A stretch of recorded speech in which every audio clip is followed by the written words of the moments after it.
out of apartment 5B.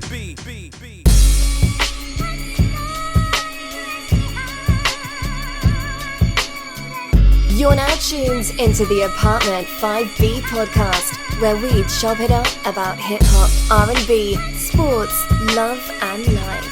Hosted by Kill.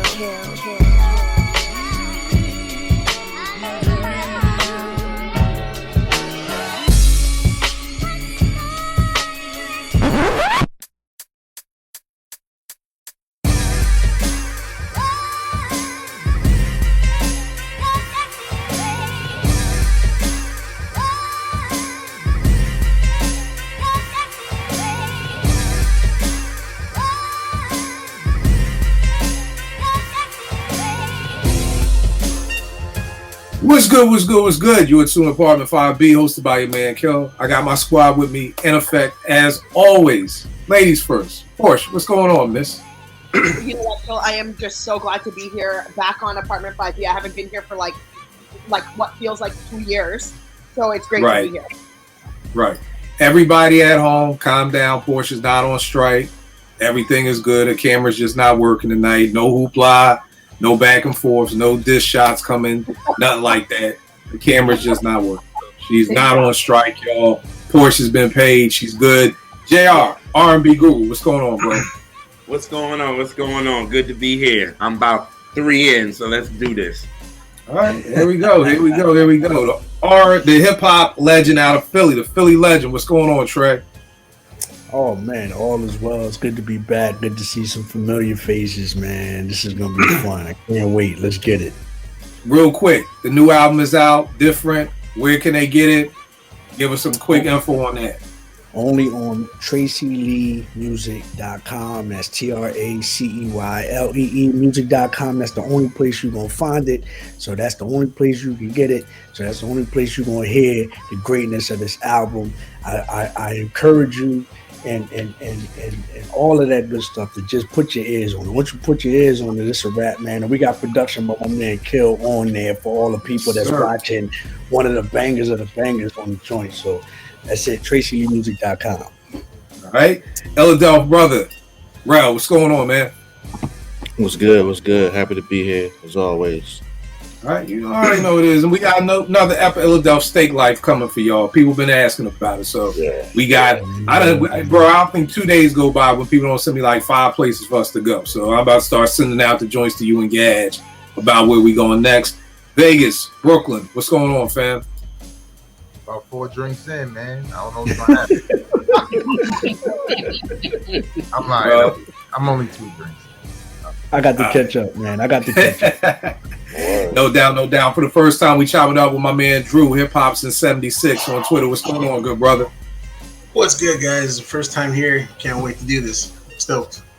All right, no doubt. Y'all know me. Let me get right to it. But y'all know me. If you've been to the crib before, it's a fucking hip hop museum in here. My newest piece to the hip hop museum that I'm gonna be fucking with is this Nas Rubik's Cube. It's all 6 of the Hit Boy Nas albums on the covers. But as you can see, I've already started fucking with it. One thing in life, I was never able to get a Rubik's Cube done. So I'm going to figure out a way to get this. But, you know, if you look at it closely, you can see the different pieces of the different album covers mixed in there. So we're going to see if we can get this right. So that's what I'm going to be doing all night, trying to get this thing back to normal. But y'all know me. Let's jump right into it. Today we are looking at groups that had huge songs. I mean, these songs were everywhere. These songs were dope. But maybe the song was just really dope to you. But then when you got the album, it just didn't equal the song. Not saying that the album was whack. There could be some whack albums. But more importantly, the album was a letdown based off of what you thought you were going to get based off of the song. Hip-hop and R&B, we don't have enough. I've got plenty. So don't even worry about it. Porsche, why don't you set us off, sis? What's your first joint you're going to go with? Okay. The first joint I'm going to go with is an R&B joint. And you guys know me. I love. And this song... Do you really love?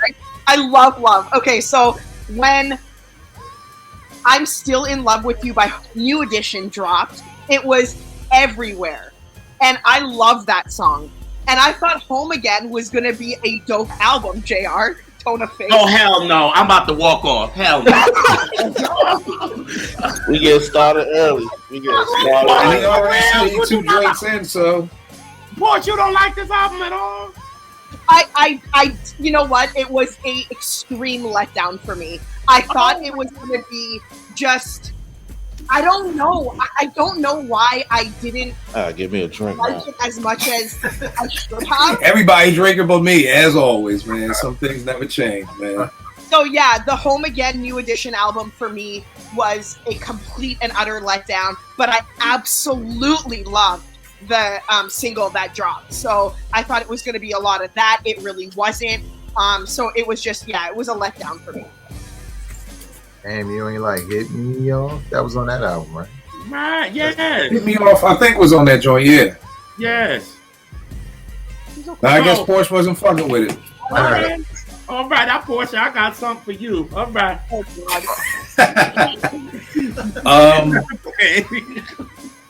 Let's Drew, this is your first time chopping it up with us. Why don't you keep us going? What you got for one of yours, man? Cool. Leading off, I had Tikal, Method Man. It wasn't a whack album, but I think expectations were so high because it was fresh off the 36 Chambers album, and Method Man had one of the solo joints on there, and he did the hook for Cream. So those are 2 of the biggest hits off the 5 Mic album. So it wasn't a bad album. It just wasn't what people expect. There was high expectations. I know for me, that was huge. But Bring the Pain, that was a monster jam. You couldn't escape it if you tried. Right. And That's a dope point. I was feeling it. You got me thinking. So how many mics do you give to Cal? I give it 3.5. Maybe on a good day 4. But I still listen to it. I was listening to it today. So, Sub Crazy goes bananas, Meth vs. Chef. It's a dope album, but like I said, it was just something I didn't expect. Right. So I think kind of like, I'm sorry, go ahead. No, I'm sorry. Keep going. I think maybe like Snoop on The Chronic, right? He had this big anticipation, and when it dropped, you expected Doggy Style album. But with this one, it was just, kind of off center. I mean, which it was still a great album, but like I said, just expectations were a little different.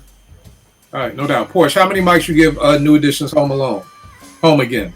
Home Again, man, I'm scared. I'm scared of Rel and JR. Don't be scared, Porsche. This is a safe space. It's a safe space.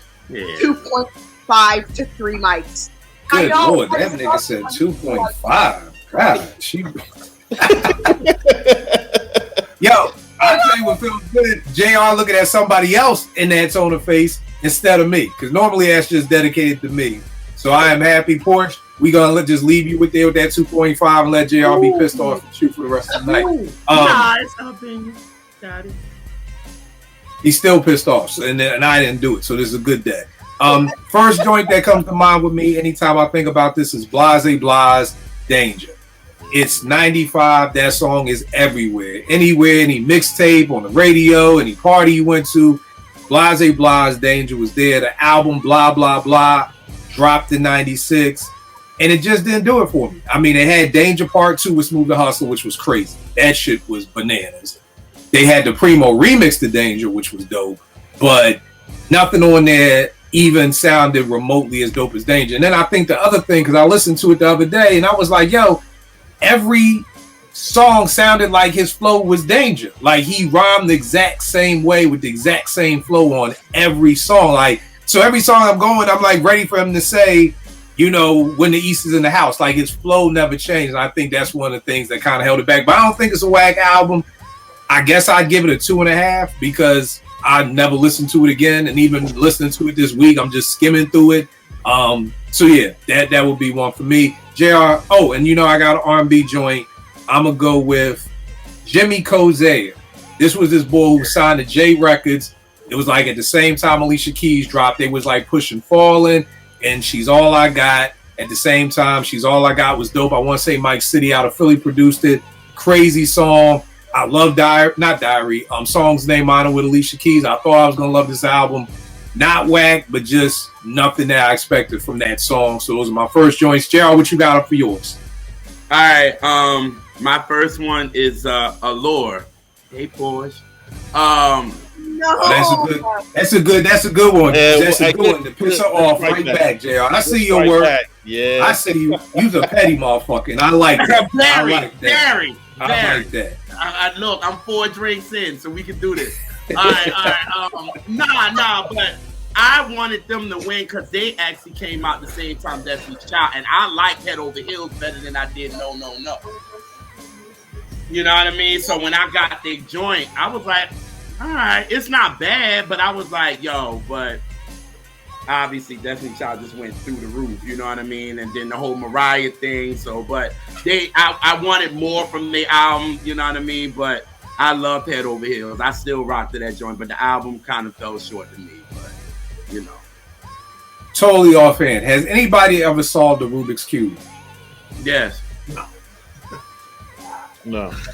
Because this shit is pissing me off already, and I've only been doing it fucking 10 minutes and 19 seconds. And I'm like, how the fuck am I supposed to get his feet from this side to the other side? This was a bad fucking idea. I don't have patience for this shit. Yeah, this shit just is like, I don't even know why I brought this shit. I don't know. Trey, what's up with you, good brother? What's a joint that you have on your list, man? All right, so I'm about to shock the world with this one. Oh God. And it's not because it was whack. I just didn't think it got a fair shake. I'm gonna say Many Faces. Okay. Many Faces had a monster joint on there, right? Yes. That we all call the theme is Party Time.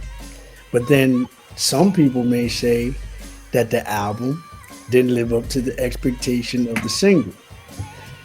And there's a reason behind that, I want to educate the people that's watching, is because in this particular case, I would say it's the politics of the game that did not allow that album to live up to the expectation of the single. Not to mention the second single, which wasn't of my doing, was picked that I thought was a good record, but it did not, again, hold up to the weight of the theme is Party Time.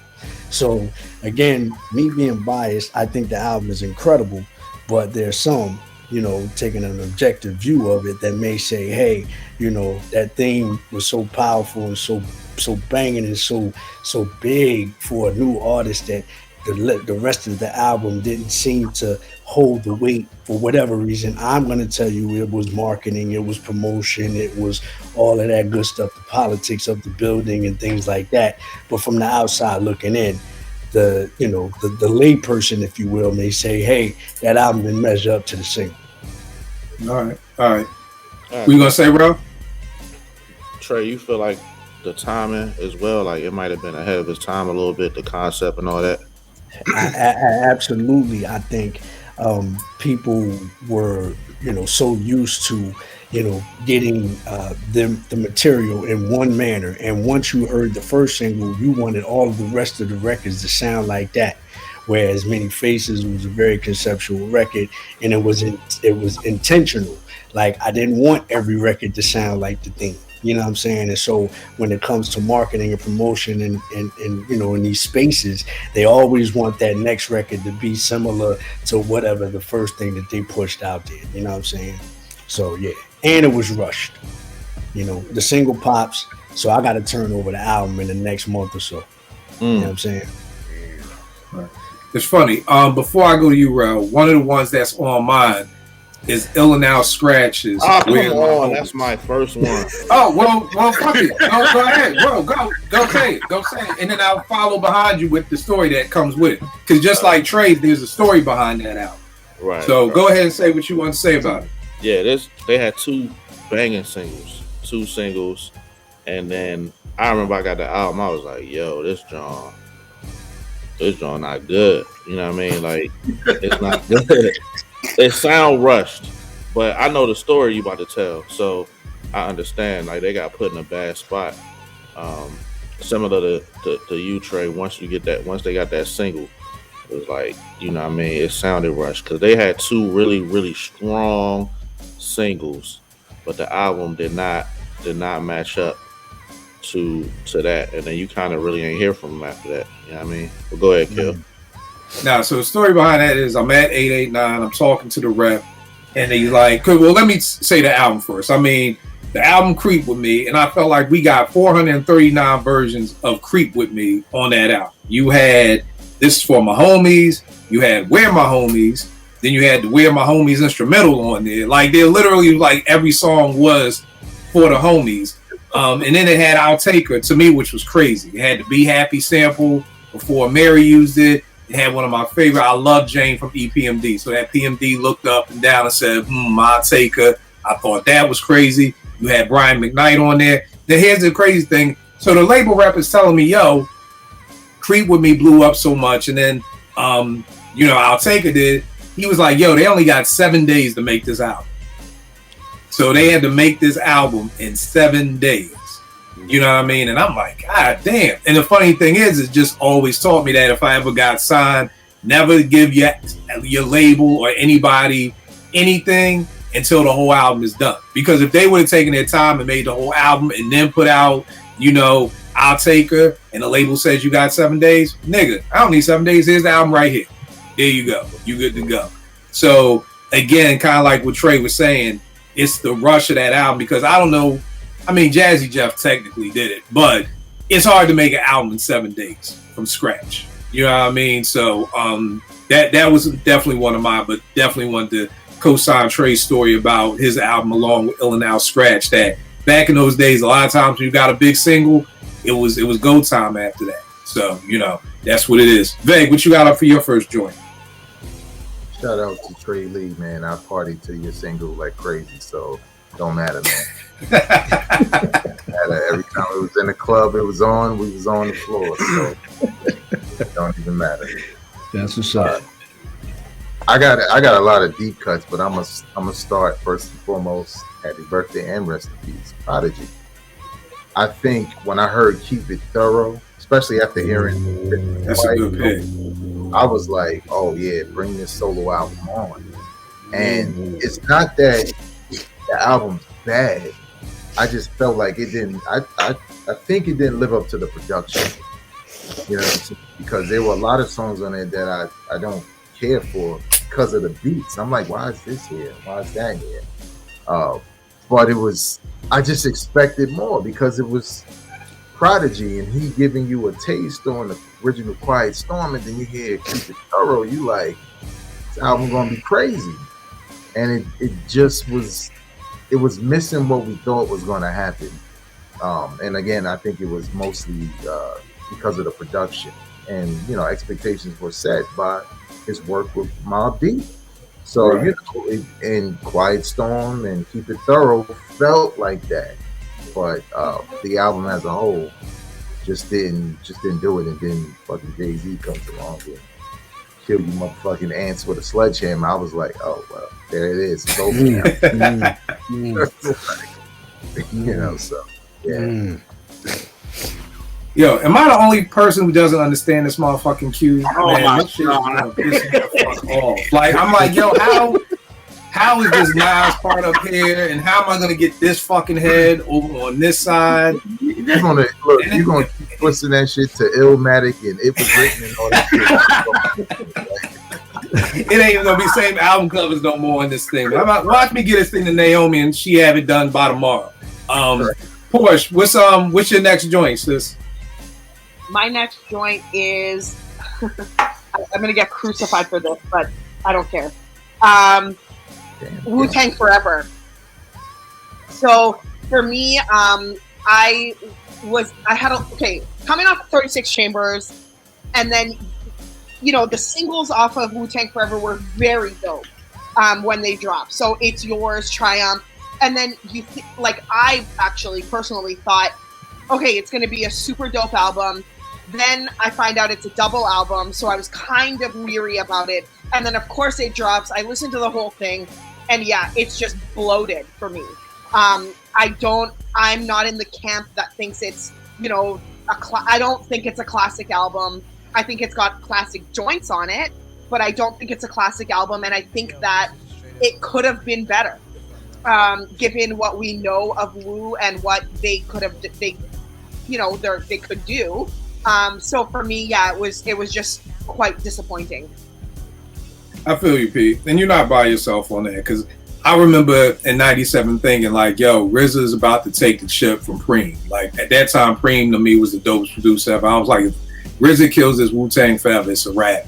And again, I think it's a good album. I think it's a good 3.5, maybe even a 4 mic album. But I ain't gonna hold you. I was disappointed coming off of Cuban Links, Liquid Swords, Iron Man, and all of that. I was disappointed. So you're not by yourself with that. Give it 3 I mics. definitely feel you. 3 Yeah. mics. But yeah, Nothing but 3. 3 mics. Yeah, you getting crucified for that on timeline. I can't give it 3, but yeah, you dolo on that one. But I'm with you on being disappointed by it. Next joint I got. You know what? Fuck it. Let's start some controversy. Since Pete wanted to take it there. Digital Underground Sex Packets. I love, because here's the thing. I love Do What You Like. When I heard Do What You Like, I was like, yo, I love this shit. When I heard the Humpty song, nigga, I was like, yo. I mean, at this time it came out, I worked at Foot Locker in Cheltenham Mall Rail. You know how the mall be on a Saturday back in the 90s, dog. We'd had that shit pumped up. We'd all be doing a Humpty dance in there with sneakers. And so when Sex Packets came out, I was like, oh, man, I can't wait for this. I really honestly can't name nothing off of Sex Packets, that I bang. God bless the dead, the Shock G, you know me, but it didn't hit me like that. Like, I was really disappointed by that joint. You know what I mean? And I don't know if the average hip hop head can name 4 songs off of Sex Packets and not including Do What You Like and the Humpty Dance. Maybe Oakland can. This is not West Coast bias. Everybody out there watching, it's just, I didn't do it for me, especially off the Humpty Dance. I mean, the Humpty was everywhere if you was outside in the 90s. And I just wasn't feeling it. Anybody else? Did y'all think like Sex Packets lived up to the Humpty Dance and Do What You Like? I don't think so. I thought it was dope. I really liked it. I liked Freaks of the Industry. Okay. Yeah, I like that joint too. The way when I would spin in the club, just the bass on it, they would just knock. And the Pac-Man. There's a couple of joints on there, but I could see it because one of my homies said, So I totally understand where you're coming from. Yeah, and again, everybody out there watching, I'm not saying it was whack. Not a whack album at all, but just coming off of the Humpty Dance. And again, if you was outside in 91, what is this, 91? You know how this was 90. The Humpty Dance was getting played everywhere. Every rap city, OMTV rap, it was everywhere. So again, just off the hype with that, that's a joint that let me down. And on the R&B tip, I got Miss Jones. She dropped that Where I Want to Be Boy. And then she started doing radio, and she came back with the album The Other Woman in 98, and it just wasn't there, man. I think, she already was coming out as being like the broke ass Mary. You know what I'm saying? So it was like, that's already like, and again, y'all, that's no disrespect for me. I'll call everybody the broke ass, like Lorenz Tate's brothers. They the broke ass Lorenz Tate's. Not saying they ain't good actors, but Lorenz Tate little brother. Miss Jones was definitely trying to go in that Mary vibe of being the around the way girls. What would you disagree, JR? She was actually first because she was rocking with Ron G first. And right, but I mean, as far as like a label. So I mean, I agree with you. Yeah. As far as the label thing, yes. Yeah. Go ahead. On the mixtape circuit, that's where she blew up. Right. But as far as that's a great point. She was looked at the broke ass Mary J because she was doing what Mary was doing, even though she kind of was doing it before Mary. Right. But I just thought it was gonna be dope. Where I Want to Be, I thought that was a banger. You know what I mean? So I was a little disappointed by the Other Woman. She tried to do Love Under New Management. She ain't do it no justice. Right. So, I never understand why. This is what I think. If you decide you want to do like a classic 80s song over, you got to have some old head in the studio to give you the thumbs up or the thumbs down, because it could go real wrong or it could go real good or real bad. I felt like it went real bad.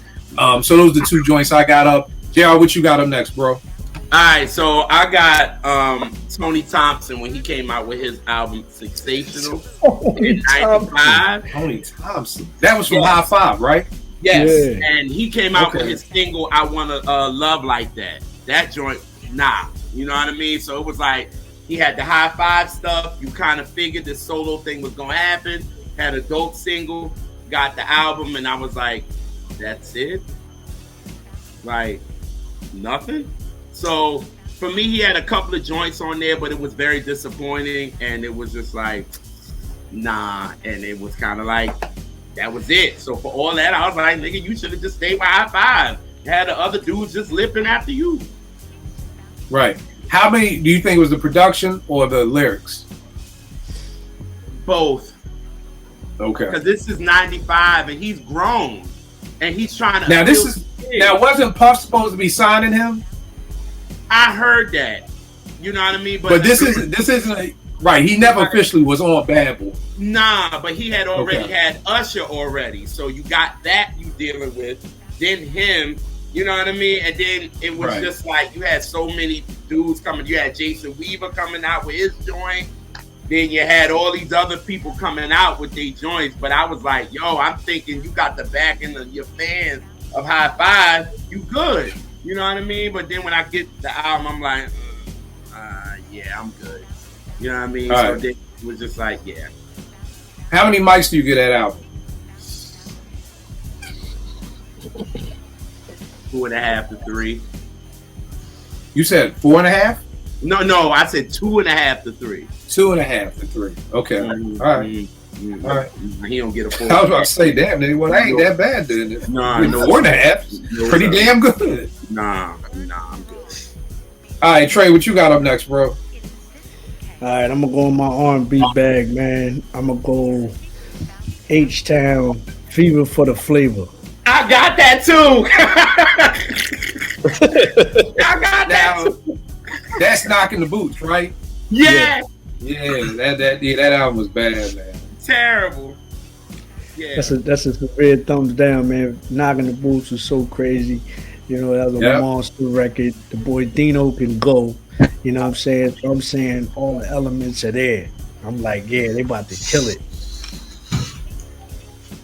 No, Then they beat that's not it. Jodeci at the awards with that shit ass album. Get the fuck out of here. Whoa. They beat Jodeci? Yes, they did at the award, and Mary actually, which is crazy because it was Mary, Shaba, and somebody else presenting the best group, and they beat Jodeci, dog. I was like, get the. No, but what award ceremony? Is this like the BET or this the Quibbies or the Tubi fucking awards? This is Soul Train. Soul dog. Train, Soul Train. Wow. Soul And Train. they beat him. Even Mary, when she Lots of opened it, pieces. obviously she's biased, but she opened it with like A-Style. I'm like, huh? And look, rest in peace, Dino, because I told you that boy could go. He could Man. Oh, damn, the boy died? go. Yeah, he died a while ago. Yeah, Wow. he died a while ago. He can go now. That's why I thought they were set up for success. Like 'cause Yeah. they had a nice, strong lead singer. The Knocking the Boots joints was crazy. I even liked the joint off for the soundtrack for the Martin Lawrence joint. It's a Thin Line. Oh, Oh, Thin Line. Emotion. Yeah, Yeah. Thin Line joint. I mean, he had the makings, but that album, no, Yeah. that's not it. Mm-mm. All right. Bro, what you got up next, bro? I got Channel Live. Mad It's a Ism. very dope pick. Mad It's a very Ism dope was pick. Listen, dog. Mad Ism was the shit, dog. Like Bro. when that John came on, man. That for that year, that song was crazy. Crazy. I got the tape. I was like, woo. Mad Ism. Like I can't name another joint on there like that of significance, bro. And shout out to my guy Hakeem, but I'm sure he'll tell you the same shit. You know what I mean? no Like, disrespect, you know. Hey, he know what it is. They know, you know what it is. You know what I'm saying? And you're right, man, because I remember hearing that on Lock Raven Boulevard in Baltimore. EAA was playing there. We were just like, yo, you hear KRS, like, yo, this is new KRS. And then that beat come in and the scratch and the buckshot. All we guys spark madism. Like, Yo, and then that bass come in. Oh yeah, so great pick, bro. I don't even know how I ain't think about that. Cause I was like, man, it's no way this ain't gonna be fire. It's no way. And then it wasn't, you know. Mm. But then, you know, I don't, you know, the workings of the industry. I don't know. Something could have caused it to be like that. You know what I mean? You never know. You know what I mean? But you got somebody that's been in the industry like that, Trey. So sometimes, listen, this is a judgment call. Sometimes it's politics, and sometimes it's just the records aren't good. So you know, you got to make the call. You see what I'm saying? So yeah. All right, no doubt. Veg, what you got up next, bro? I got Ziggy. Remember they had a song, Toss It Up? Toss It Up. Do I? It's on my list, man. It's on my list. I got Ziggy, man. I still got the cassette in the house. I remember like that. I saw the video first, and like that beat's just fucking infectious. And the way they were flowing over it was just like, I already knew it, like, yo, I'm putting this shit. You know, they were kind of, to me, like a precursor to the Lost Boys. Something about that vibe felt the same when the Lost Boys came out. But when I got the album, it that same energy from that single, like Trey said, that same single vibe, and it didn't even have to be that, but it just felt like something wasn't there, you know, that got me intrigued in the first place. And you know, I'm the type, I already paid for it, especially back then when I was broke and shit. Yeah, you pay for it. We gonna make it. I'm gonna find it. Right, we gonna find something to like. I'm gonna read a couple articles and learn how to. And the whole time I was just like, man, just take the L. Just listen to the songs you like, bro. Like, Yo, bro, let me tell you something about Ziggy, man. This is 93, so this is my freshman year at Morgan.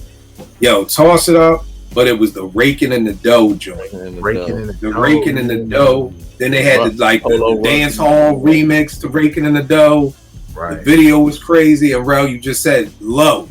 Like, bro, to this day, I could watch the Raking in the Dough video just based off the low that these niggas was rocking. Like, it was just crazy. But I'm with you. The album, nah. It didn't add up. It didn't add up. Drew, what you got for another one? I got Cannabis, his debut album. Second round KO. Nice one. That's the first one that came to mind, because I mean, he was destroying mics. Nobody wanted to deal with that dude. He was a problem. I actually thought he was the next dude to be that guy. I think we all did. Yeah, and then when I heard this, I'm like, shit, I gotta return it or something. I mean, second round KO, and then you get Mike Tyson on there, and then I think the Smoking Grooves tour at the same time about a lion and all that. Dude had it, but maybe he didn't. So, yeah, I mean, I think Buckingham Palace is the only one that I could even name right now, Bend to the Head. So that shows you how bad it was. I give it 2.5. You can have a full scholarship to Howard University for Naomi if I could name 3 songs off that album, and it ain't going down, bro.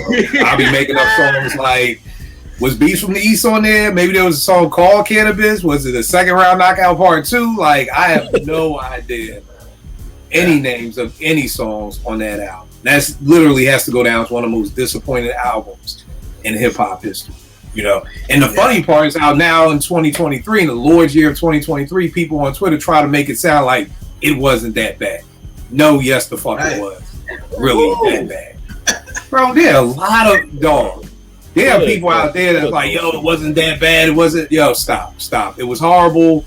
How old are you? See, again, me and Trey were talking about this the other day on the phone. The thing I liked about growing up in the 90s is there were some fucked up things that happened in the 90s, but I felt like the good thing was it kept you in your fucking place, okay? So if you went to a high school, you knew what lunch table to sit at and which lunch table to not sit the fuck at, okay? You never made that mistake of coming in the lunchroom and sitting at the cool kid table and you know goddamn well you ain't no cool kid. The problem with social media now is we all in the lunchroom. Everybody, and people want to sit wherever the fuck they want to sit, and they don't care about their opinions. Bro, there's no way anybody who was out side, and I know people be considering 10 outside. No, not if you were 10 in 1997. No, nigga. If you was at least in college or in the military or something, and you was a hip hop head, you were let down by Cannabis's album. It's just a fact. Yes. Okay? The same way it was with Snoop, like Drew was saying with the hype, that was the hype around Cannabis. And I think Snoop is probably one of the only people who really came through on the hype with that much hype behind him. I don't know, Vague. Do you feel like it was a lot of hype behind 50 Cent? Hell yeah. Yeah. To drop? Yeah. Okay. Okay. Oh, yeah. I just don't remember. I just remember there was Wanksta out, but I know with Snoop, it was like monumental ever since the Chronic. It was like, so from the Chronic all the way up from 93 to 95, it was like 2 years of Snoop is coming, we got him, boom, here you go. But you would say it's like the same hype for 50. It wasn't the same. It wasn't the exact same. Snoop was bigger, but 50 had some hype because of the mixtapes and all of that. He was murdering the street, but I don't think nobody had the hype Snoop had. Snoop and nobody lived up to that type of hype like Snoop. You know what I'm saying? Right. So, and I felt like that's what Cannabis was. We all were like, yo, this is the next one. We got that, and walking around with Wyclef. Porsche, what you got for your next joint? Okay, so I'm gonna go with Dogfather, Snoop Dogg. Why are you guys laughing?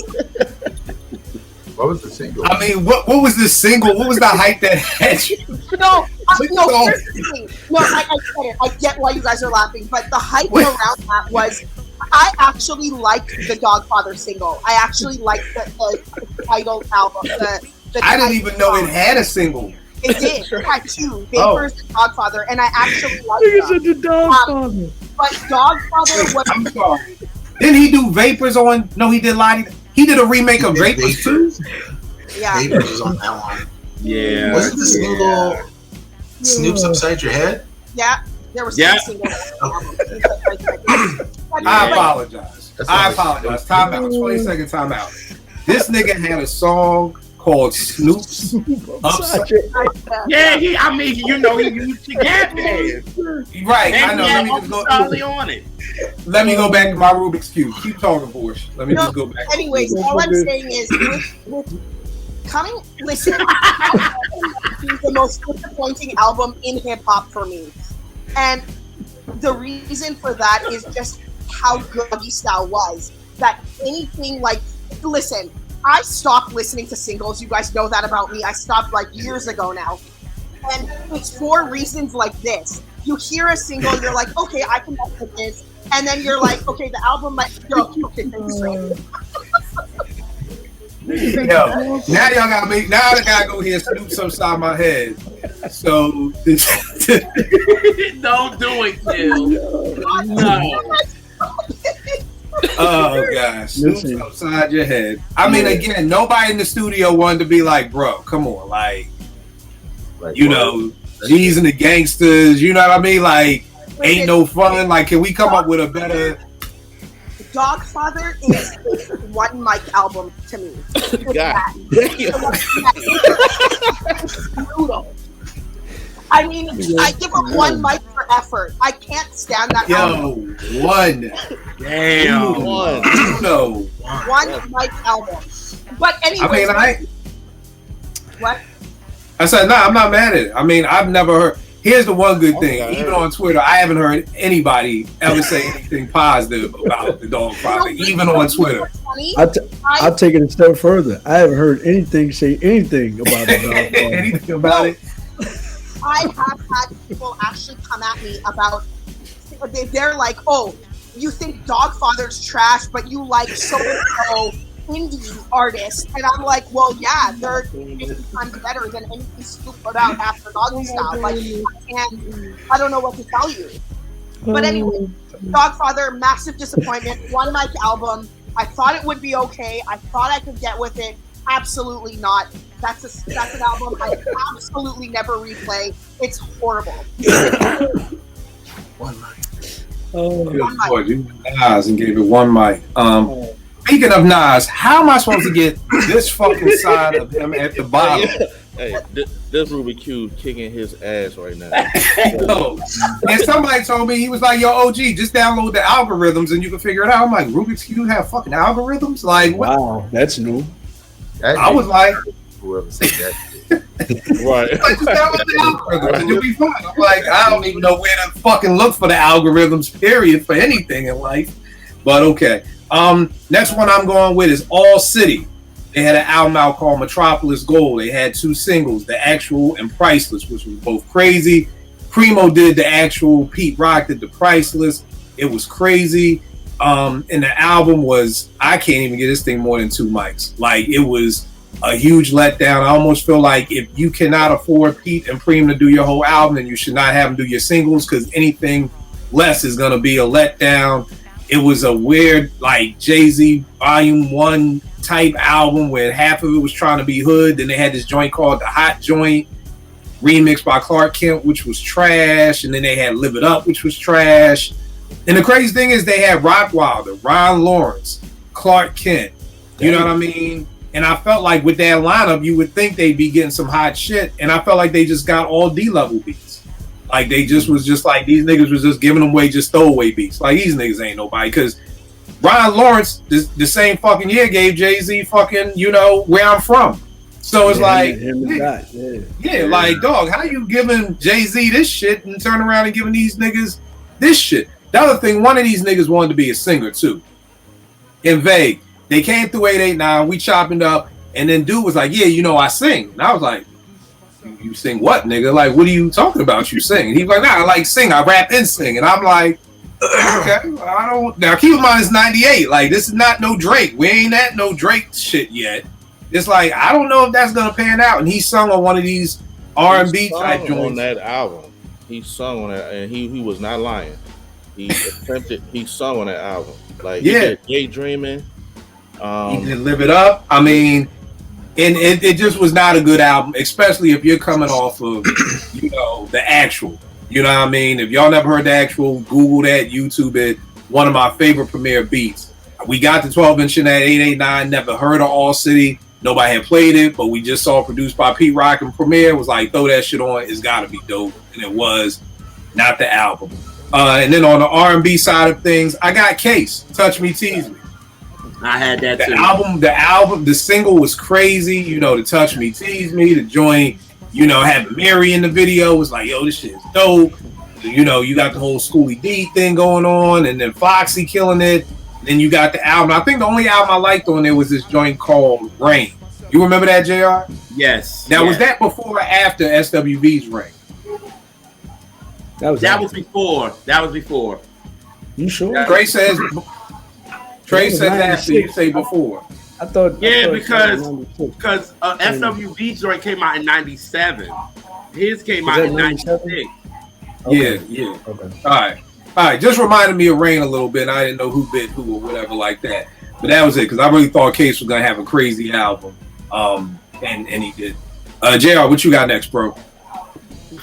This is crazy. I got what is the name? Chris this Full of Smoke dude. What they name? Christian. Yes, the Ghetto Cyrano. Yes, the Ghetto Cyrano. That's what they. I was so disappointed because Full of Smoke was a banger to me, and that joint hit. And I even like the sample of what they the cover they did. I Want to Get Next to You. Next to You, Rolls Royce. Yes, I love how they did it. But other than that, I like one song, and it was Soon. The other joints I was not here for. I was like, nah. And Full of Smoke, I was running. But then I was hyped for it, got it, and was like, nah. So, yeah, that album, I give like 2 nights. Real good. All right, no doubt. Trey, what you got up next, bro? All right, I'm going to stir the pot a little bit. You know what I mean? I might get chastised, but it's cool. I'm going to go Il Nana, Foxy Brown. What? Oh, I wish you could see Portia's face right now. No, Trey! I'm going Il Nana, Foxy Brown. I'm going to tell you why. Yeah, please. Please. I am. This album was Portia Love Trey. She just said please. Like, no, I want to see Portia's face with this one. Who said I agree? I am flabbergasted right now. That's a dope album. That's super dope. No. Allow me. I'm not saying it's super whack. But what I'm saying is, based off of Foxy's features, Foxy's vibrato leading into this solo project, she's murdering everything under the sun. She's that. Her and Kim are right there. Those are the two. And then I hear Kim's album, right? I don't know which one came first. Was it Kim or Fox? Kim's, right? Yeah. So I hear Kim's album, and I'm like, yo, this is fire. Like fire all the way down. Like it's crazy. And I'm like, okay, I'm ready, Fox. And then she hits me with the I'll Be Good. Okay, I mean, nice little, when you say it, it's cool. And then she hits me with the Gotta Get You Home. And I'm like, okay, that's cute. But I'm waiting for the I'm waiting for the and she never gave me the Did Trey say, yo, that was cute? Listen, you listen to the whole album all the way down. Foxy Bells, uninspiring. The joint she did with Meth, I mean, that was a waste. You know what I'm saying? You get Meth on the hook, and it was. I mean, it's waste. The reason. Who said that? I'm gonna tell you why it's a waste. Listen, I'm enjoying this because this is the one time I'm not getting looked at crazy. It's everybody else. I'm enjoying this one. Listen. The reason why it's a waste because Meth is on fire in '96. Foxy is on fire in '96, and y'all tell me, do y'all still play that record right now? No. I personally do. Okay, not maybe in your bedroom, but are you blasting that joint? Are you blasting that joint with the windows open, with the car window down? Are you going down memory lane with this nigga said maybe in your bedroom? A whole bunch of people. Not even your living room, but your bedroom. I don't hear it. Listen, I don't hear it at a party. I don't hear it in the mixes when they go back in the day. I don't hear nothing from this album. Nothing. And that's why I'm saying, I'm not saying it's horrible. It's not the worst I've heard. But based on the expectation, no. Elise said that too. Elise said that too. You said that too. Makes sense. I ain't mad. This is a good episode. You done threw Allure and Foxy under the bus. I'm glad Portia's camera is off this week. And listen, Porsche, I love you. I love right, you. We agree on most things. We agree on most things, but not no. Not this. No, we do not agree on this, Trey, whatsoever. Again, I'm not far off with Trey. I like the album, but I did expect it to be more. Okay, Trey, how many mics do you give? No. How many mics do you give that album? Listen, I'm going to have a heart attack. Less than 4. I'll give it. Listen. Based on skill. Porsche, I can tell you, I'm giving it 3.5, and that's on a beautiful day with the cumulus clouds and a nice 75-degree sunny day. And I'll do it better than I give it a 5. I mean, I give it a 5. I give it a 5 out of 10. A 5?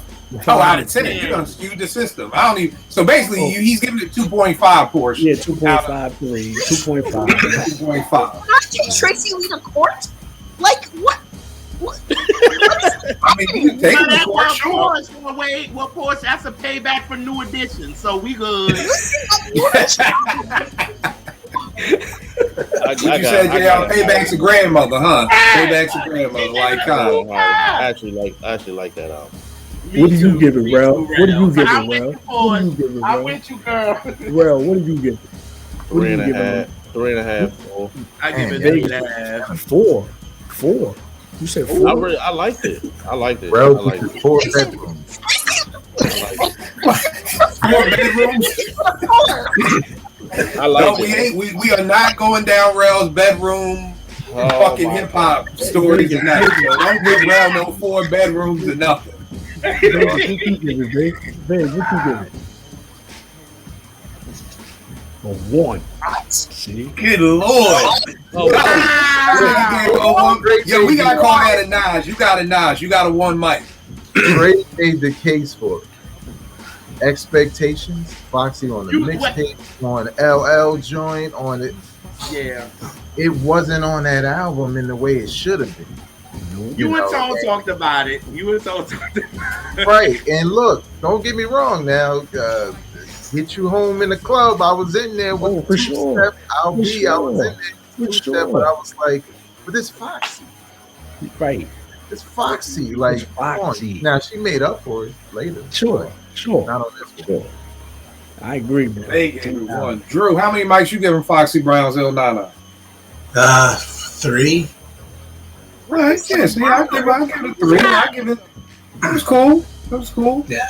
I mean, I won't hold you. I can't Gotta Get You Home Tonight without going, like Fox. I mean, it's in the original too, but you know, it's just I say it in a Fox voice because I did like that joint. But I mean, yeah, there was when I think of Little Kim, you're giving me drugs. Like I felt like Kim kind of gave you both. She gave you the crush on you, but she gave you drugs. She gave you dreams, fucking an R&B nigga. You know, she gave you what was my shit with No Time. But then was the other one, Queen Bitch. Like Queen Bitch, we used to play that on Strictly Hip Hop. Like this shit is straight gutter. I think the problem was with Foxy is they tried to push her to the R&B world. And that was the wrong. That's your boy, but that's your boys. That's your boys. What you call it? Trackmasters. Yeah.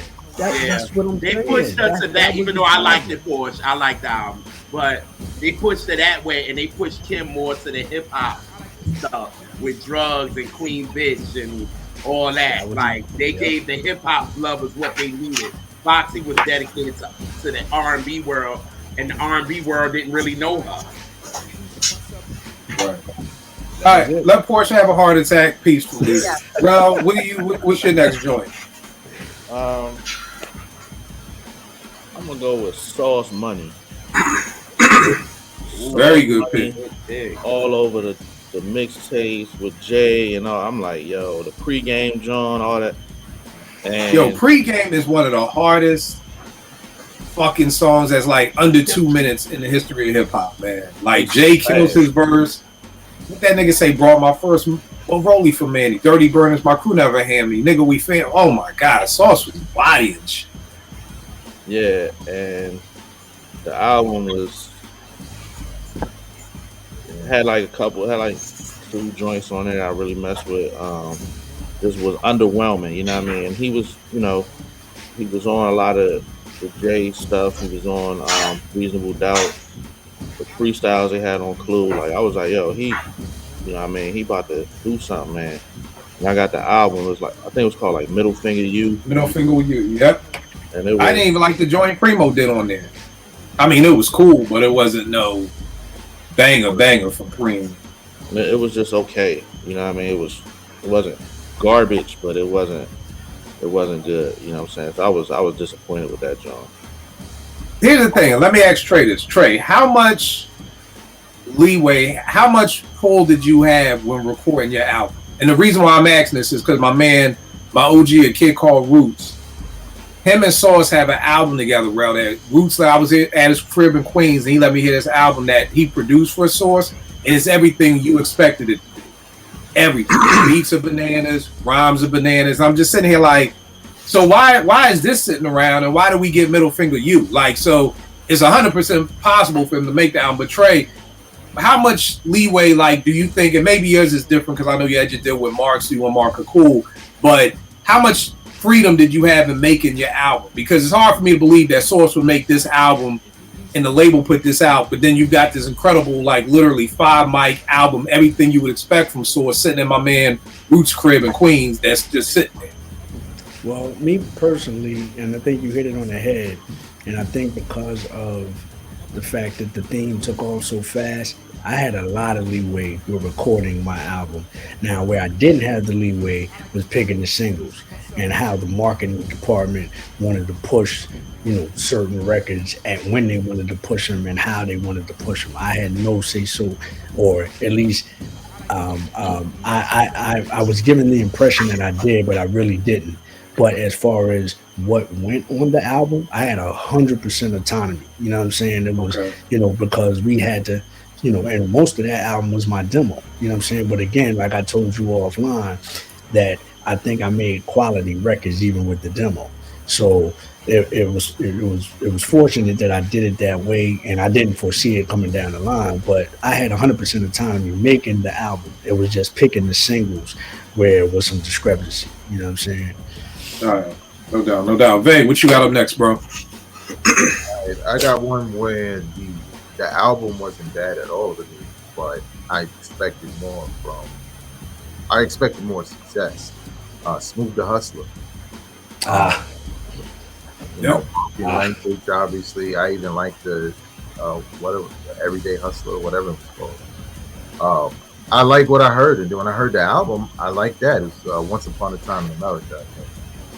And I just expected like he was going to be one of them guys because it was quality work. But I think a lot of things, some things that I don't know probably got in the way. But one of the things that overshadowed it was the whole controversy of DR Period working with them, like kind of having another MOP. They shouted MOP out, and then MOP kind of took shots at him, and I was like a huge MOP fan, and I wasn't choosing sides, but naturally you kind of going with your guys because they deliver on them for the most part. And I don't know if the fan base kind of took it that way, like, oh, they're just copies, so yeah, I'm not messing with them. But no, you can't hear Broken Language and not say that shit ain't crazy. So I expected more. And true Vegas Hollywood story real quick. One of those summers, I think it was like 97 or something like that.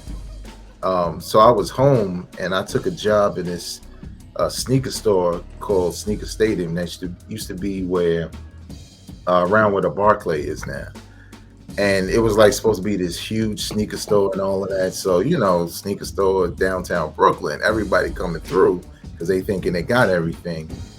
And this was after Smooth the Hustler's like limelight started to die down. I remember he came in and I was like, because I was ready to serve anybody, and I was just like, this nigga probably ain't even got it. I can't show him no Jordans. Like, I should have had it, but you're talking about a younger version of me who's just like, nah, man, yeah, he'll help you out, sir. Like, but, in hindsight, especially when you go back and listen to that album, it's like, damn, why was this it for him? Like, no second chance, really. So right. It's just one of those things that you thought somebody was going to pop, and he had all the potential in the world and the cosigns, right? He was in the Dead Presidents video, right? But, nope. The crazy thing, I got that joint too. And again, if you was outside when Broken Language came out, man, it wasn't nothing like it. Like, as soon as that beat comes on, you know what it is. And the rest of the album just didn't have it. Here's the ill part, man. Most of these albums I was listening to recently, DR Period used the same damn drums on Broken Language almost on every damn song on the album. Like, I'm like, God damn, nigga, that's it. He used it on Thought, Murder Fest, another joint. I'm like, yo, bro, man, how the fuck are you using these same drums over and over again, man? So, like, the from Broken Language just wasn't there. Like, I don't know if this was DR Period, maybe in his beginning phases, and he's trying to get his sound straight or whatever like that. Because it's hard to believe the guy who produced Annie Up produced this whole album too. You know what I mean? So, and the only other song that even came close on there was My Brother, My Ace, which again wasn't even close to Broken Language, which is right up there with why is Miss Jones doing, fucking Love Under New Management again? If you're doing another song with your brother, shit gotta be just as hard or close to as Broken Language as it was before, and it wasn't. So I definitely feel you on Smooth the Hustler. Drew, what you got up next, bro? I got the Firm album. Oh, One of mine too. Is that a good ooh or bad ooh, Tracy? That's I a think it's a good ooh. That's a Good I love pull. the Firm album. No. It hurts my heart. You don't watch that? Of course. She love it. Oh, okay. I love that album. I think I'm the only one, but I don't care. It was a so-so album. I mean, I love were trying to Force, go- bro. Force, I fuck with you, Force. It was a mafia themed album, but like the first single was Firm Biz. I mean, it was cool, but that's not what I expected. But then when Phone Tap came out, then that was more aligned with the theme of the album. And even Dre said, I mean, it was behind the scenes, it was trash. Nobody wanted to go to LA to record because Big just got popped a couple months prior. So they were in Miami, and Foxy Brown did her Foxy Brown thing and missed like 10 air flights.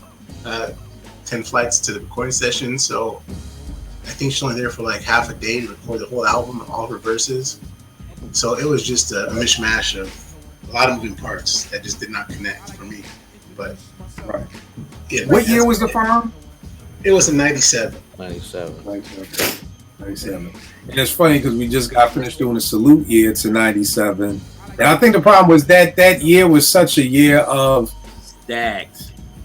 yeah, it's that, but then it's also like the R&B mixture. Like you said, it's a when you're thinking if the last time you heard the Firm was on fucking It Was Written, you know what I mean?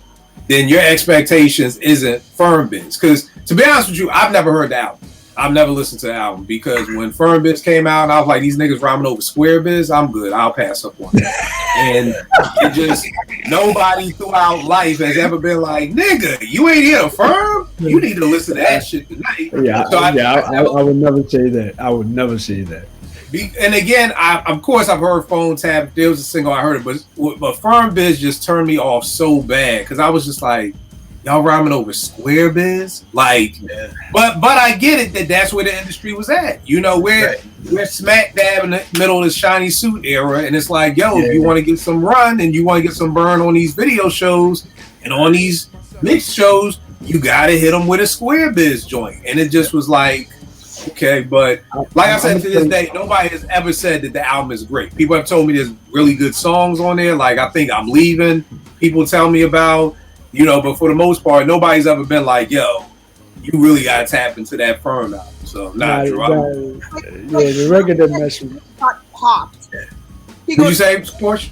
Drew said, and then Big had just gotten popped. Like, what is happening in this conversation right now? What? Nobody wanted to go to Cali. Nobody wanted to go to. They were supposed to tape it. They were all supposed to go to Dre's crib. like Big got Yeah, popped. I know. Big got murdered, so nobody wanted to go to LA. Oh man, you guys are a tough crowd. You gave New Edition 2 mics. Remind her. Like, She's talking about we a tough crowd. That album was not good.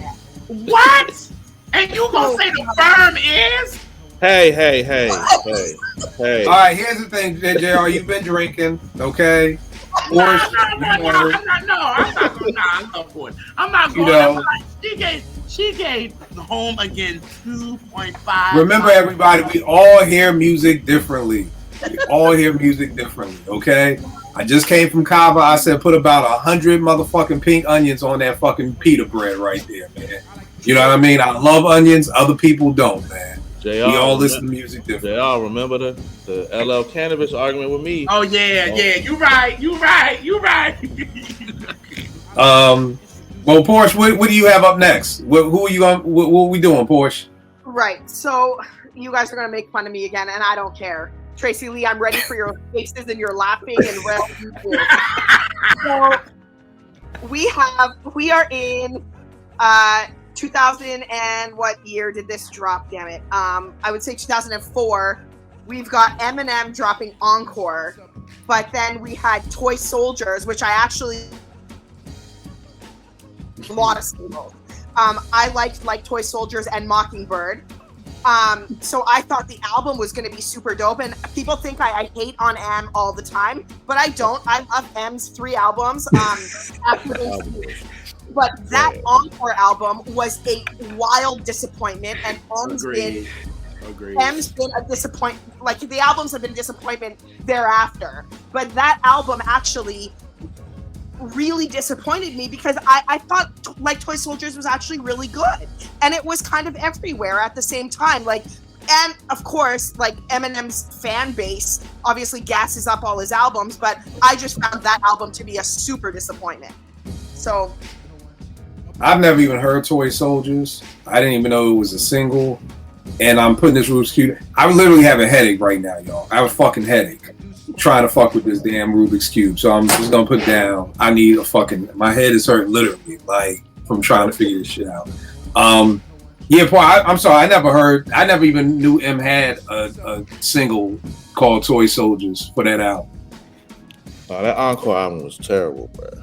It was just a disappointment. I mean, Eminem had a good 3-album run in there. After Infinity, he had the LP, he had God, I don't know. Anyways, the 3 albums after Infinity were dope, and then Encore drops, and it was just a wild disappointment after that. That album and beyond the disappointment. So oh man, y'all funny tonight. The next one I got Trends and Culture, Off and On. Off and On I felt was everywhere. Like, you know, Off and On, dope song, dropped in 93. The album was called Trends. Nothing on it. The only thing I really remotely kind of liked on here was Valley of the Skins. It used the same Roy Ayers sample for the Sunshine joint that, you know, of course, Brand Nubians used. But just nothing, man. Nothing. And I don't know, Trey, if this kind of all lines up, because a lot of my albums are from like that 90 period of just, I don't know, maybe niggas just made big songs and couldn't make complete albums, or, you know, even Trends and Culture, they kind of had that, I don't even know, like, what kind of style would you say was Trends and Culture? It was kind of Das Effects, but it wasn't, because it was like off and on, I move on, and like it was that style. Trash. That's Well, that was yeah. trash. Veg said the name of that style kill is called Trash. That would be the name. That's the style they were using. It's called Trash. But if you think about it, though, the 90s, especially like the I say, you know, outside of like Big, Snoop, Nas, it was more of a single-driven era. You know what I'm saying? And there was record companies that finally, you know, understood that this is, you know, hip hop is the driving force behind making money. So how can we get something out of this quickly, turn things over, and then dismiss motherfuckers? You know what I'm saying? And that's where you see a lot of people that came and went in the 90s. Came and went. It was a barrage of people that came and went because, again, record companies capitalize off of the put it out there, see if it sticks. If it's stuck, let's make as much money off it as we can, and then write the rest of that shit off. And then next became a factory. You know what I'm saying? So that's a good point, because Trends and Culture was on Motown, so they're not even on a hip hop label. So some of these people getting signed, I was thinking with you, Vague, with Smooth the Hustler, he was on Profile. Now, of course, we all know Profile had Run DMC and Dana Dane and even Camp Low, but towards the end of the 90s, I don't even know if Profile knew what to do, you know, with a lot of these groups anymore. I don't know what label Blase was on, or All City, but that's the thing. It wasn't like they were on a Loud Records, you know, because the 90s, we still knew record labels. You know what I mean? You knew, you know, who's on where. So I really don't know where a lot of these people were at. Now, my R&B one, I really want to see, because I think this is going to start some controversy. I'm going Groove Theory. Their debut album. Oh, no. Get out of here. You wilding right now, yo. No. Here's the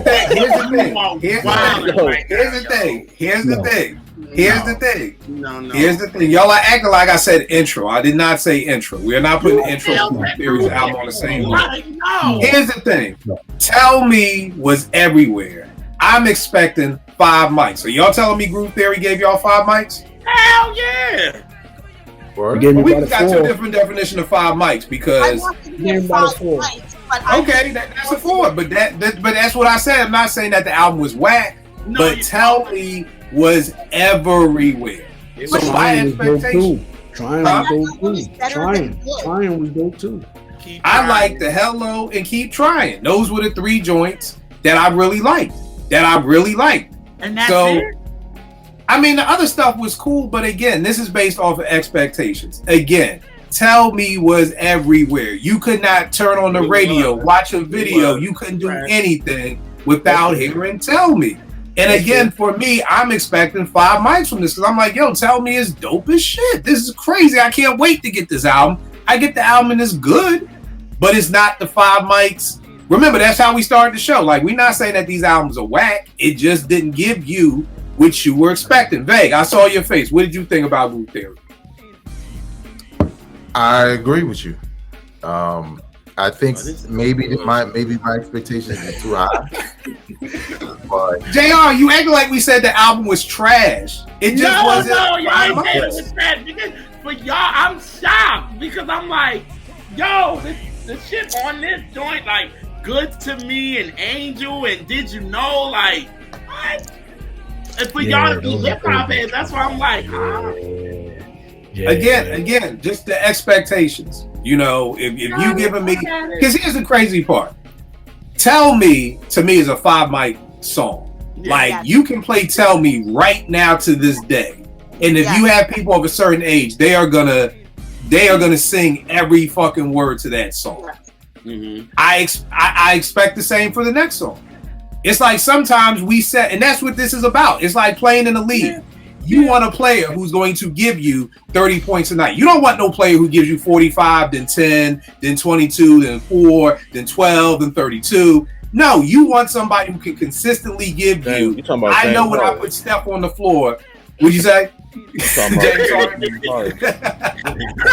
want somebody who you can put on the floor and you know Steph is going to go get you 30 a night. And he may give you more. So again, to me, that's really what this show is about. It's kind of like you gave us a 40-point performance, so we wanted to come to your next game, and you gave us 25, but it wasn't 40 points. When you go to see Steph Curry play, you want to see some crazy shit, right? You want to see some threes from half court. You hoping for a buzzer beater. You don't want to see Trey just laying the ball up. You want to see Steph breaking ankles and draining threes from a mile away. That's what you're expecting because that's what he's given you all these years. So to me, that's all I'm saying with Tell Me. Tell Me was such an incredibly big single that 30 years later, we still love it. But what else are we playing off that album at Howard's Homecoming or Morgan's Homecoming or Norfolk's Homecoming? Exactly. No, I respect it, but I don't agree. But I mean, true. But I'm just showing you my expectations. My expectations. I respect it. If the album is that great, because here's a great question, y'all. If an album is that great, when we talk about Low End Theory, we could bang everything. You could throw on Butter. You could throw on Scenario. You could throw on Check the Rhyme. You could throw on Jazz. You could throw on, different things. So if an album is really that good, you should be able to throw on 3 or 4 songs off of it, right? Yes. Trey? Yeah. So, is anybody playing anything out for Groove Theory at Howard Homecoming? at Morgan's Homecoming? No. They're not. You're not. You just told Bush you only playing it in your bedroom. Right back at you. The only place people playing Hello or Keep Trying is in their bedroom. Ain't nobody playing that shit in the club. And that should be the thing. If you go and you throw on Doggy Style, you could throw on What's My Name, Gin and Juice, Ain't No Fun. There are numerous songs that you could throw off of these Five Mic these classic albums. Not just the singles. So to me, that's what this show is all about. Incredible singles, but you're not able to bang other joints off the album the same way that you could bang off the single. You know what I mean? So you can't put Snoops Upside Your Head at Howard Homecoming? No, you can't. No, Snoops Upside Your Head. That's not even played, and that's not even being played. What he said, I even got busy in the Burger King bathroom. Nope, he ain't even playing Snoops Upside Your Head in the Burger King bathroom. So that was my controversy. I pissed off everybody. JR, what you got next, man? God damn, y'all I'm gonna go with Mary's Love and Life. That's the one. That's the puffy joint with the over hot sex. We were hyped over it. I love at First Sight with her and Method Man. That was dope. But when I got the album, I was like, now I see why it was good that Mary left. Puff, they split.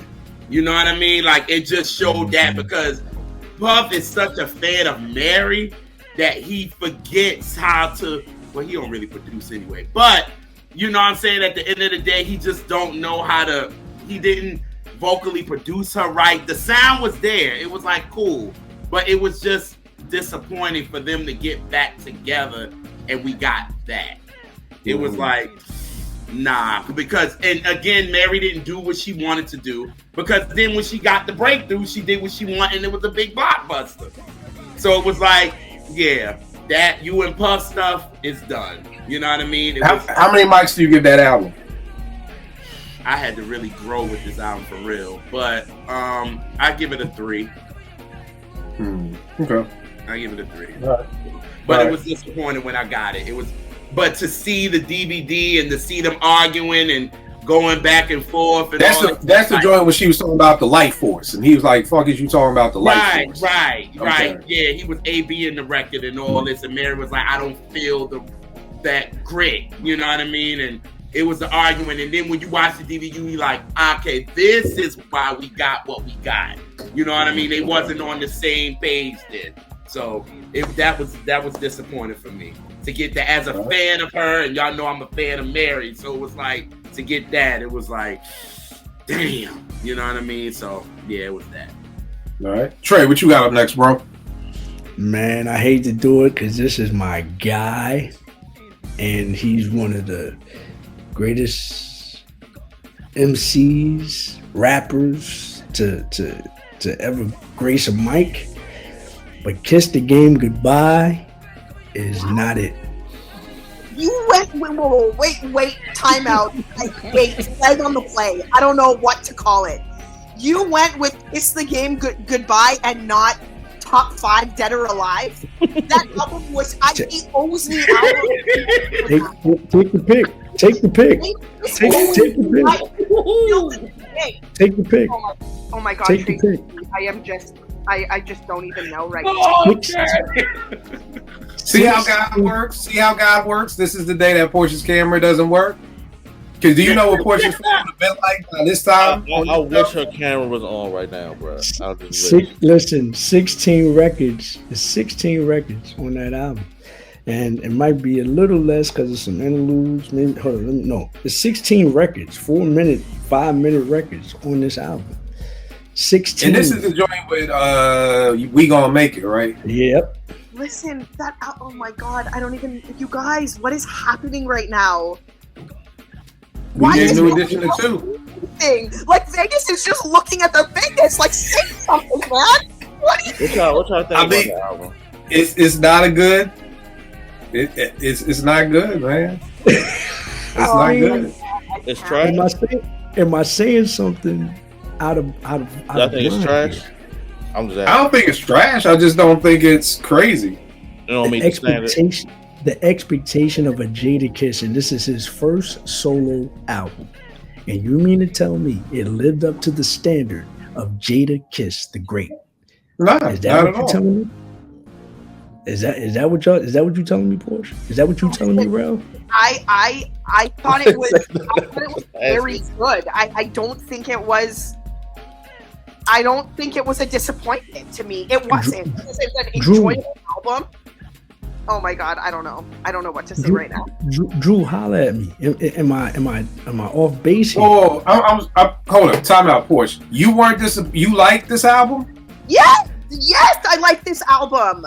Wow, I didn't know any. I honestly didn't think anybody liked any Jadakiss album. Listen, you're gonna post this episode, and people are gonna come out the woodwork talking about this album was dope. I don't know. We'll wait. Now on that one, I would bet 3 pair of Jordans that it's Twitter. You gotta give me a amount of people that I don't think here's the crazy thing. I've never heard anybody cap for any Jadakiss album. And that's my guy. That is my guy. Like I said, he's one of the greatest MCs, rappers that we've ever heard. Like his cadence, style, voice, everything. But you mean to tell me that Kiss the Game Goodbye lived up to the expectation? I was so disappointed. Jadakiss, come on, man. I was so disappointed. How many mics? Maybe 2.5. What? No. Hell no. Now you wildin'. Now you listen. 2.5. Okay. On a great day, I'll give it 3. On a great day. You gotta understand, bro. Going into Kiss the Game Goodbye, I'm coming off of Green Lanterns, The Champ Is Here mixtape. The Champ Is Here is fucking bananas. So again, maybe we have to look at things as the last time you heard Jada. That makes sense. I'm coming off of it. And I will never forget this, bro. I'm at the fucking Red Lobster in fucking Greenbelt, Maryland, and the fucking nigga is selling bootlegs out the trunk of his car, and I get the fucking Green Lantern. The champ is here, and I put that shit in, and yo, from the beginning, that champ with the Will Smith, boom, boom, boom, the champ is here, yo, like that shit is so fucking crazy. And then when I got Kiss the Game Goodbye, I was just like, the fuck just happened? Right. And but again, I think it's the industry. The industry during that time, it was the Cassidy, Fabulous, Jadakiss, where you get these hood rappers, and then they make these happy albums. The same thing with Fabulous. I've never liked the Fabulous album.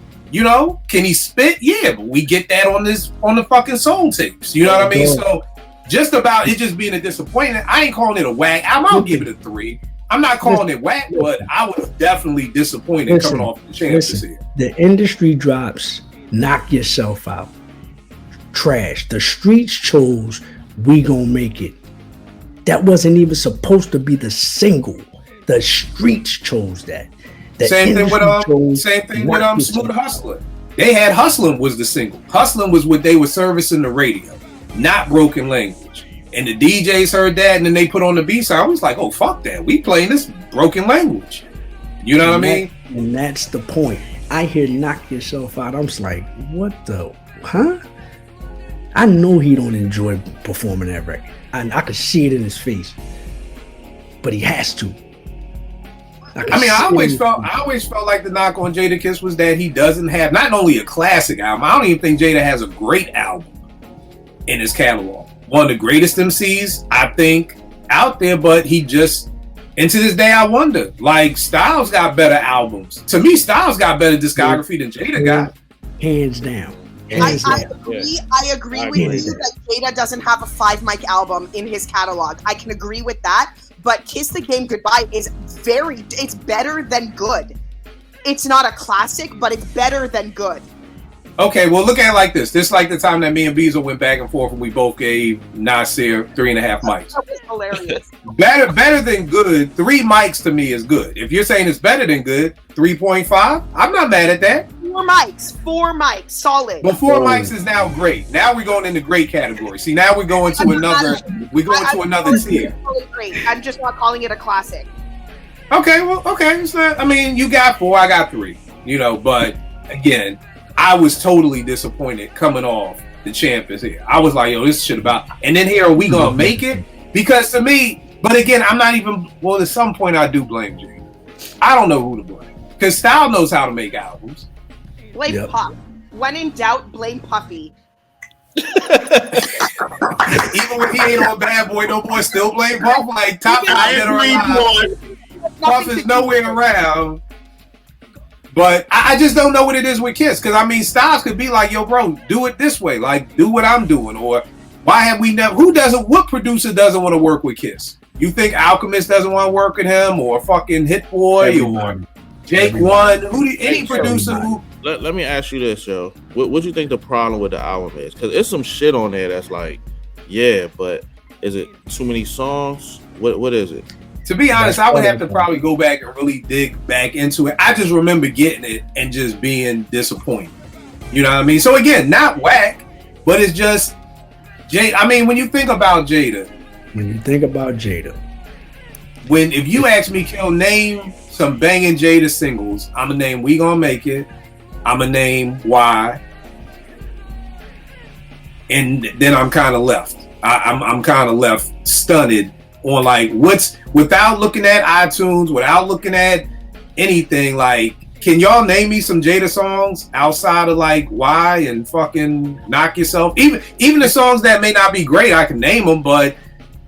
For an MC of Jada's caliber, I feel like we should be able to rattle off songs. I should be able to be like Rewind, Second Childhood, One Mic, fucking Memory Lane, fucking the remix to The World Is Yours. Like, of his caliber, you should be able to do that. And he's got 5 albums out, and we can. That's a problem. Jada is too great for us to have to, like you said, for us to have to think about it. He's too great. That dude is excellent, and we gotta think about the records. Now, Vegas, you're the New York mixtape aficionado. Can you name me 6 Jadakiss songs? Damn, I thought you just said 3. Now you're saying 6. No, I said I can only name 3. I said I can only name 3 with why. What is the song? What or why? I don't even know. Why? Okay, why? I'm confused. I just know it's a question mark at the end. Yeah, and that song is borderline cliche. You know what I'm saying? Like even but at least you know the beat was dope. Anthony Hamilton, I can get it. But Vay, So there's what you say, We Gonna Make It. There's Show Discipline with Nas. There's By Your Side. There's By Your Side. I like that. By Your Side was hard. There's probably another one. Feel Me. The title track for Top 5 Dead or Alive with Puff talking at the beginning, that shit was crazy. Yeah, I like that. To your point, with that first album, there was a lot of skips. Like the joints that are hot. Mm-hmm. But then there's some of them shits I said in previous episodes where the Lox don't know how to really make hooks like that. And you know, sometimes they don't pick the best beats. It's a lot of that on that debut album. And I was disappointed too because I'm like, well, damn, I like even what was the other one? Keep Your Hands Up. Yeah, yeah, like they used to play Keep Your Hands Up. And you know, you hear that, but then some other shit come on, and you're like, yeah, this Yonkers niggas, this is Yonkers.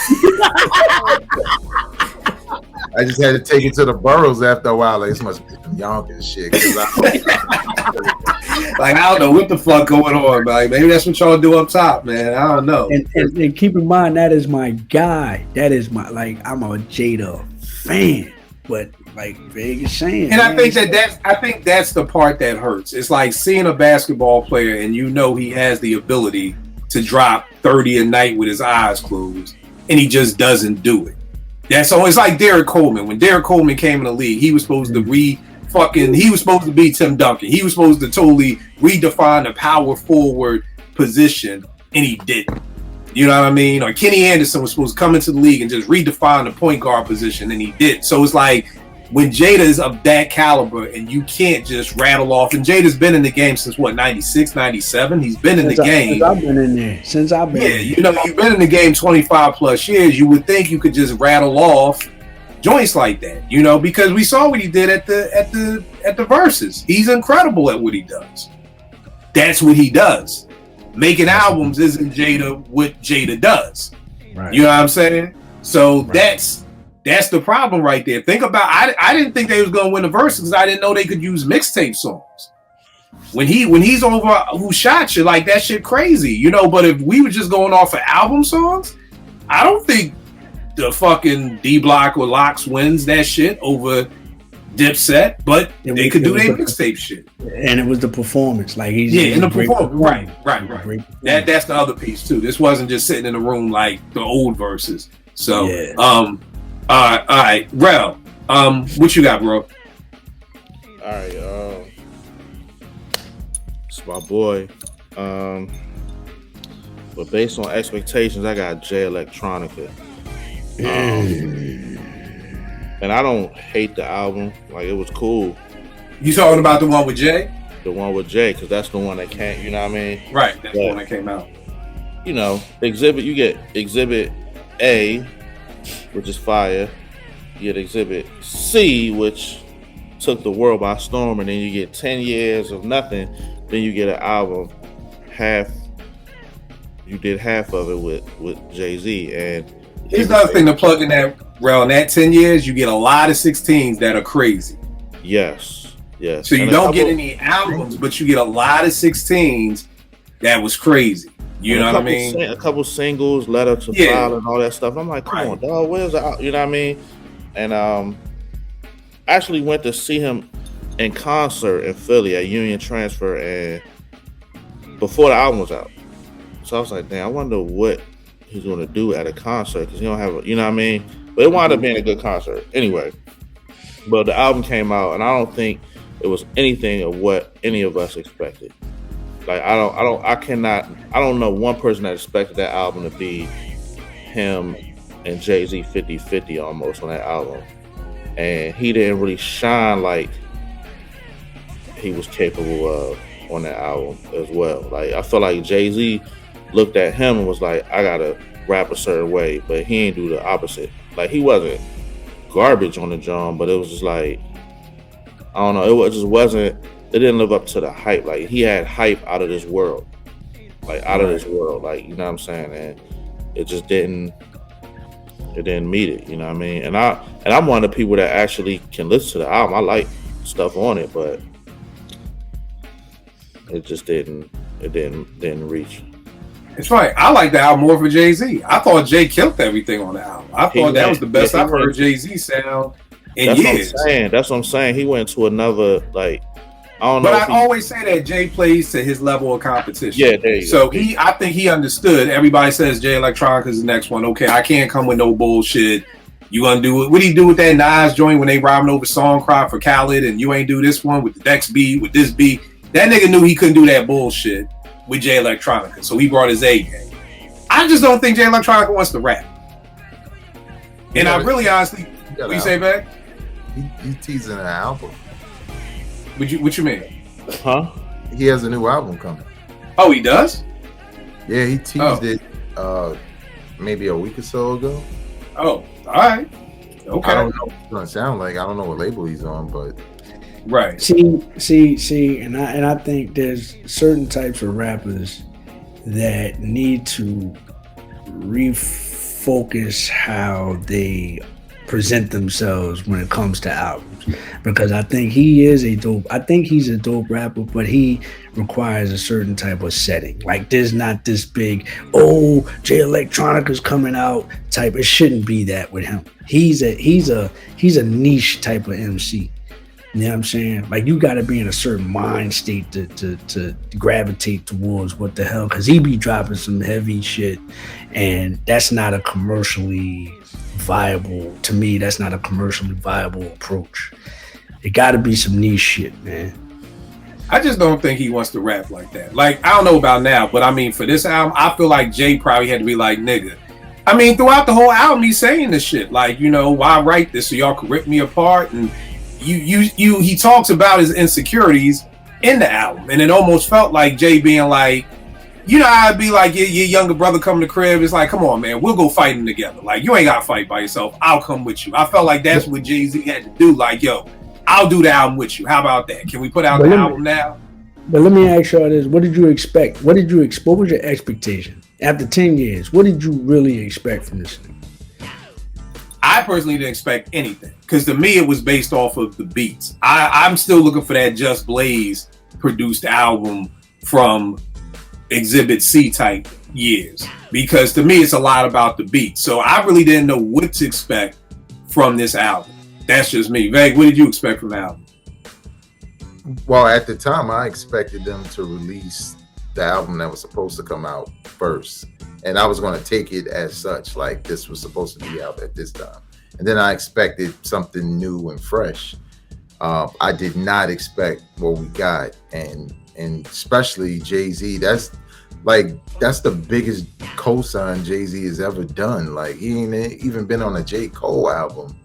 You know, he put songs on like Bleak and Beans album. He did a whole album with Jay Electronica, and Jay Electronica is the worst part.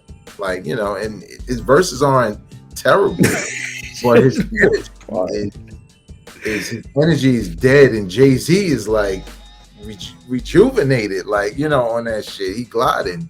So yeah, I didn't expect a lot. Now I don't expect shit, because I'm just like, nigga, what you want? What you mean? Yo, Drew, what did you expect from the Jay-Z album? I mean, I called it the Jay-Z album. I'm sorry, the Jay Electronica album. My fault. That's kind of my vibe. I'm like, why is Jay-Z on every, almost, you know, like a tag team, like, you know, Ghost and Ray? You know, they did their thing. It's a solid album, but yeah, I did expect something different, like Exhibit C and Just Blaze all over it. But to find that, you know, Jay Electronica produced, I think, 6 out of the 10 tracks or something like that. Wow. So, see, I didn't know that. Yeah. So yeah, it was kind of. I heard it today actually too, and it was cool. I just didn't expect what we got.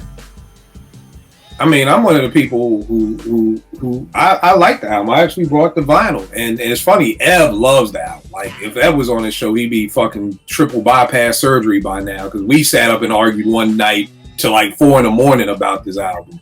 And keep in mind, I liked the shit too when we were still arguing about it. But then on top of that, it wasn't no boom bap. Like there ain't no beat on there that I could just throw on. Probably outside that Shiny Suit Theory, and that was floating around for like 4 years before that. Before this album even came out, that was floating around. It's a very cerebral. Like he's a you know what he is? He's a conservatory fucking rapper.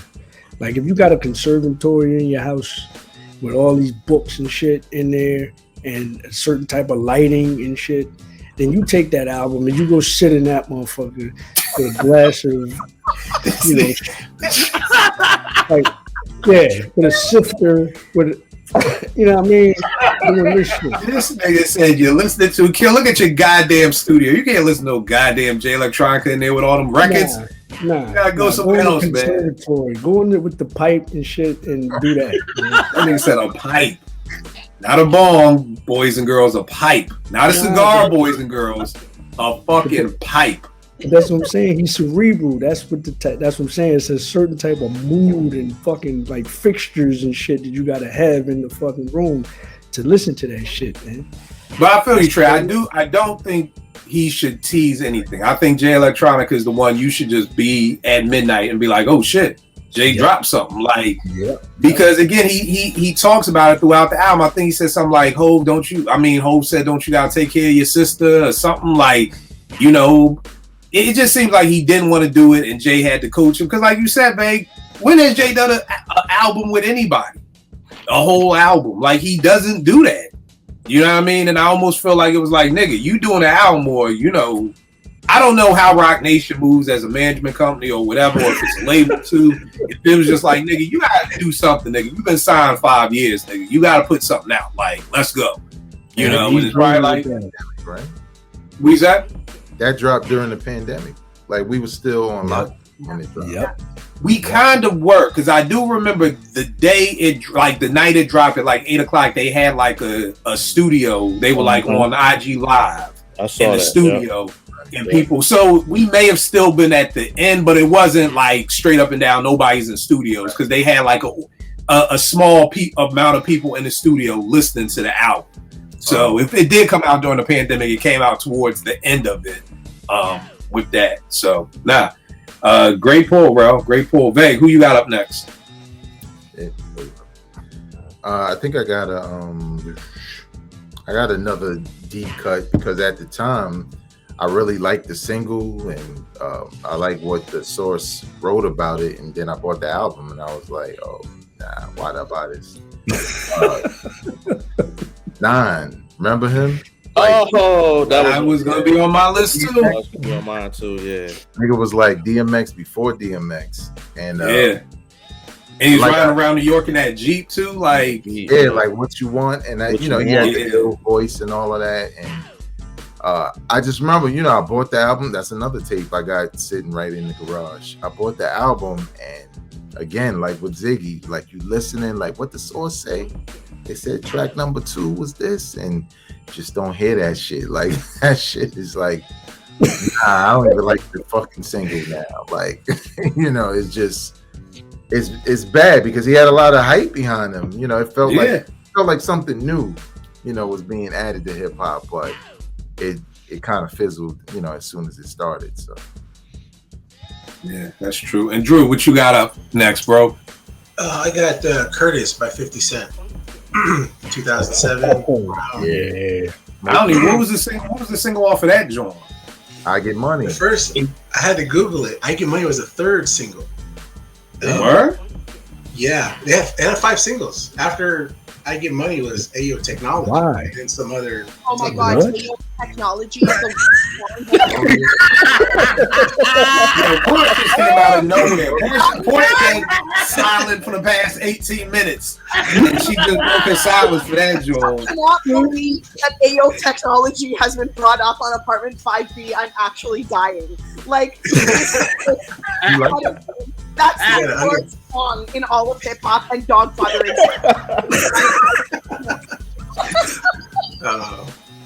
Portia's like Undertaker. She just kind of got up real quick. Go ahead. The first single was Amusement Park. Oh, Amusement park? I don't even remember that. I don't even remember it either. But then that was released on May 8th. And then Straight to the Bank, which was the second single, was released on June I 29th. remember that song was trash. I Get Money was released the day after the second single. I remember that song. Oh wow. Yo, I don't remember any of these songs except I Get Money. And I only remember that because the milk sample in it. Right. Yeah, so the second single was released, and then a day later, I Get Money came out, the third single. Wow. That That's just showed you how crazy, bad dude. the second single was. Grasping for straws on that one.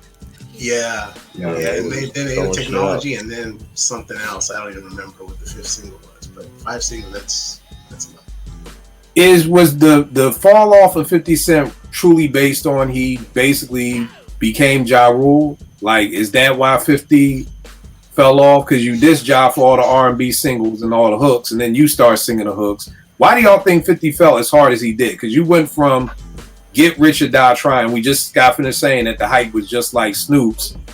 But then he kind of like, now when you go to a 50 concert, you really just want him hear him perform the Power song. Like, you know. He got a lot of money real fast. That's what I think is down for. It wasn't there no more. Once he got all that bread, it's like, okay, I could just throw shit out. Like, and the whole, this is just my opinion, the whole, moxie that he had being in the street, him, using that fuel, that fire, niggas dissing him and motherfuckers turning, basically turning a blind eye on him and getting shot and all that shit. Like, all that shit was gone. And nigga got the paper, and what else you got to prove now? That's my opinion. That's a very good point, Trey. But I would think that it's because he went into the studio and made Ayo Technology.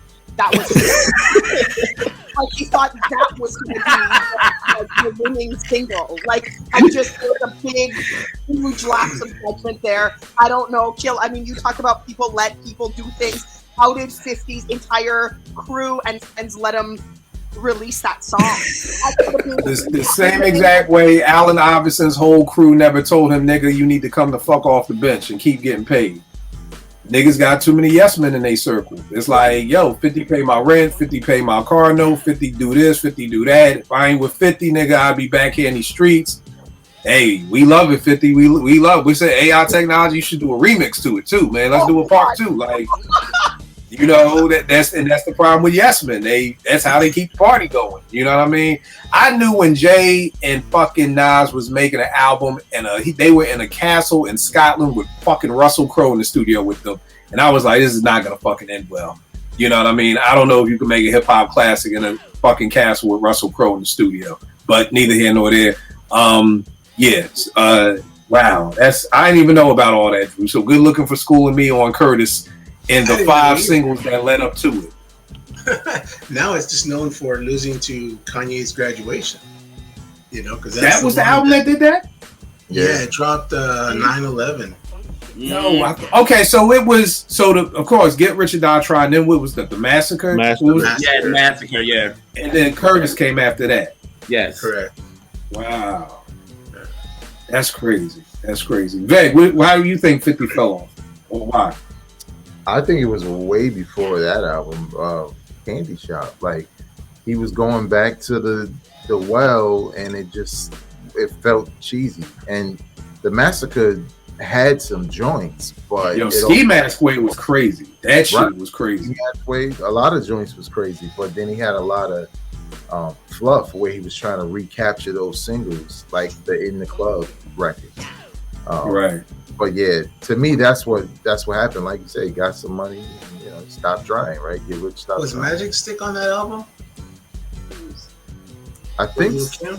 maybe a No, Kim that's album. on Kim album. Yeah, because I was gonna say Magic Stick and Candy Shop really sounded like the same song. Like y'all just decided to like pitch up a note and just change it from shop to stick and just keep doing the same damn thing. Yeah, that's a good point, Veg. That's a good point. Porsche, you got anything else left? Nope, nothing left. I'm just here for the comments. You're just here and we can't see your face. The last thing I had for hip hop was Illegal. When I heard We Get Busy, I was like, yo, these two little motherfuckers are nasty. Like, yo, when I was just like, yo, these two about to kill it. The Untold Truth from 93, nah. I mean, it was like Head of Gutter on there. It may have been another song, but nothing that lived up to the hype of Wood. Yo, when I heard We Get Busy, I was like, yo, this is like a fucking mini Tretch and a mini Redman. Like, yo, this shit about to be crazy. And it wasn't. And then the last one, JR, I'm very intrigued about how you feel about this. Melanie Fiona's The Bridge album. It kills me. I love that song. I felt like it was everywhere, and I felt like the album was just blah at best. I don't agree. You love the Bridge? Yes. I love the second album. I think the second album, the MF. Oh, the joint, second album, yeah, the second album go hard. I feel like that's an incredible album. But the Bridge let me down. Again, not saying it was whack, but it definitely let me down. JR, you got anything else left? One more, Janice 20YO. Jermaine Dupri can go to the Oh store. god, that was that the joint with the Kanye single? No, that was Demita Joe. The one with Demita the next one was So Excited with Jermaine did that whole shit. Nah. That's what happens when you start fucking with ever again. No. Never. He can go with the Mariah with that bullshit. Don't do that with Janet no more. So that was very disappointing because I was like, all right, he working with her. Let's see what he gonna give. And nah, I'm good on that. So that was the last one. All right, Trey, what about you, bro? Is 3 out of 7 records? 3 out of 7 is that considered an okay album? See, you talking another language because you going to 10. So 3 out of 7 is basically 2 out of 5. Trey. No, I'm saying 3 records out of 7 on the whole album. Like if you got 7 records, you got 3 You records. said you got how many records? 2. Okay, let's say 2.5 because one of these records was a monster record, but I hated it.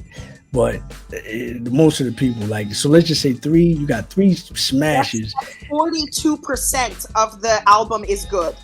This is why this is why that's my little sister. Because you see, I was going to my calculator, like we gonna do just like I do with my students. We gonna treat this shit like a test. Porsche just gave you the numbers. Why? Who is it? Okay, so this is really a traumatic type of thing. I was just a teenager, but I liked this one record, and I went and bought the rest of the album, and they had one more monster on there, and the rest of that shit was a traumatic experience because I saw the video, and this nigga had a flat top with a jock strap on, with the plastic jock strap shit, and it scared the hell out of me. And I'm talking about the Cameo Word Up album. I heard Back and Forth, which was a banger. Then I went and got the album, and then I heard Candy, and I said, oh, this shit is fire. But then that Word Up fucking video came out, and I was like, what the fuck is going on here?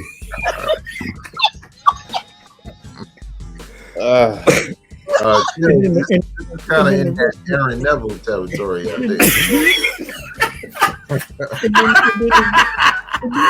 And then the rest of the album was trash.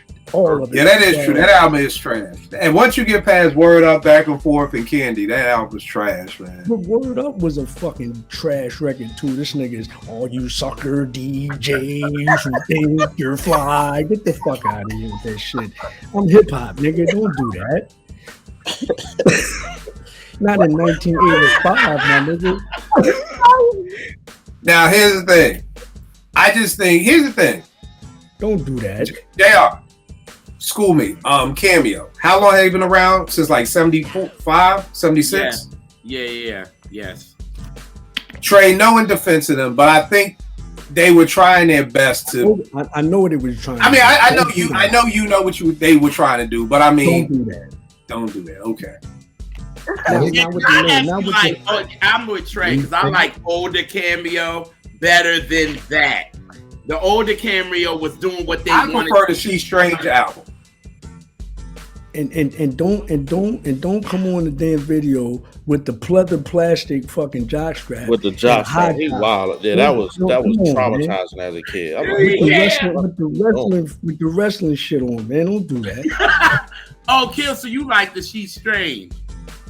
I did. I mean, keep in mind, I don't. Again, we're gonna go into me and JR. No, that's not bad. No. Yeah. Crazy. No, you good with that? It was after the Word Up is when they went left. Oh yeah, I don't even know what came after Word Up. To be honest with you, I didn't know they had another album after that. Oh, they had plenty. Oh, wow. I mean, like Trey said, I mean, Candy is still a monster hit. I mean, I think The Best Man just took that to a whole nother level from what it already was. And back and forth. Yeah, back and forth is crazy too. Back and forth. Yeah, that whole album, you knew what they were trying to do. Like you knew what it was with that album like that. I was like, good. I'm good on that. Like I'm going back to Cardiac Arrest and We All Know Who We Are and Ugly Ego, and I'm going back to that. Like all that other shit. Nah, I'm good. Yeah, you know what? I hold that shit solely responsible for fucking almost ruining Bobby Brown's goddamn career. Because Bobby Brown wanted to be like that motherfucker with the high top and the jock strap with the pleather shit. And then he went over there and did all that. I thought I didn't know nobody was gonna say it, but thank you, Trey. He almost ruined the great Bobby Brown's career. And did. Yep. Well, so you know who's not invited to Trey's barbecue this year? We won't see Larry Blackman there. Bro, you got anybody else left, bro? Yeah. So this like if you actually listen to this album, it's not bad, but and this is a local one, Kill. But they had the Neptunes, they were kind of affiliated with the Clips. Talking about America's Most Wanted? I mean, Philly's Most Wanted? I'm going to go Philly's Most Wanted, man. They had good single. And then you had like, the whole joint is produced by the Neptunes. And it's some heat on there, though. But it's just not, it ain't Lord willing. You know what I mean? It ain't, you feel what I'm saying? And Bubonic, and they can rap. You know what I mean? It just they from my end. Yeah, Southwest. Yeah, it just didn't. It wasn't a complete album. You know what I mean? It was cool. It was a little bit too many songs on it for one, and it just was alright. You know what I mean? But it had the potential to be fire. It just didn't reach it. You know what I mean? And it's an album that it's some joints in there I could still go back and listen to, but they had the singles. I remember in college when Please Don't Mind come on, all the Philly dudes, we used to go crazy. Like, you know what I mean? That was, and Cross the Border was a good single. You know what I mean? But I don't know, man. They just didn't. I don't know. It just didn't connect. You know what I mean? Let me ask you a question. Do you feel like they had it? Like, because there are a lot of MCs that are dope, but I just don't know if they have it. Like, for instance, the nigga who writes for Drake, like whoever that nigga was that Flex exposed and everything like that, you see him and he doesn't have it. You know what I mean? Like, he can write, but he's not gonna be Drake. You know what I mean? So I just think that there's so many MCs who just don't have. When you see Pusha has it. Right. You know what I'm saying? Like, if him and Bubonic had the same exact rhymes, Pusha is still going to be better than Bubonic, even with them both saying the same exact rhymes. So do you think like certain people just don't have it? Like even Major Figures. I never thought Gilly was a dope rapper. You know what I'm saying? I don't feel like he had it. But I don't know. What do you think was their downfall? Do you think like the Neptunes weren't there yet, and by the time they got to the Clips, that then they had found the right Neptune sound of like, because people forget, like most people just don't turn into great songwriters. Like we saw Jay go through half a whole album of making trash ass radio songs trying to do big until he finally got the formula. Right. You know what I mean? And people will forget, like Pharrell and them was making beats for people before they just became the Neptunes, and they were these A-level producers. There was, I mean, shit, they did the Clip's whole first album with The Funeral, and nobody talk about that. Right. So they got their time to kind of get their style together and then present it. But yeah, I never just got, I never thought Philly's Most Wanted was really gonna blow because I just didn't feel like they had it. Here's why I thought they were gonna be okay, because they like girls liked them. So I was like, Okay. you know what I'm saying? I was like, you know, if the girls like you, that's, you know what I mean? I don't think they found the right formula with the Neptune. You know how like the Clips and Neptunes, they have a certain type of Right. that you're gonna hear from them, like, you know what I mean? And even when Pharrell's working with Nori, he had a certain type of beat that he would give Nori. You know, I don't think they found the right formula. Like if you listen to the album, it's kind of just like misguided a little bit. Like maybe they don't have it. You know what I'm saying? I thought girls liked them, so I thought, you know, They would get over on that. yeah, I thought they would get on that, but I don't know if they found the right formula with the production and the type of songs and how to format that album correctly, because they had songs that were talking street shit and they were talking about girl. I don't know. It was just lacked a little bit of direction. It was in a lot of cases, I think it's identity. You know what I'm saying? Like there's the it and then there's an identity. Like what exactly was Philly's Most identity? You understand? And I think that in turn could create the it for some people. If you can identify who, like, and you got to remember, that was during the time where everybody in the industry was trying to get some Philly shit. Mm-hmm. It's like I kind of ushered in that point, but then here comes Eve, here comes them, here comes Gillian, them. Here comes State Property. It was a whole wave of this is what we're gonna do. We're gonna go into this region and see how many Philly niggas we could get, and then create the identity. Eve found her identity. State Prop found their identity. You know what I'm saying?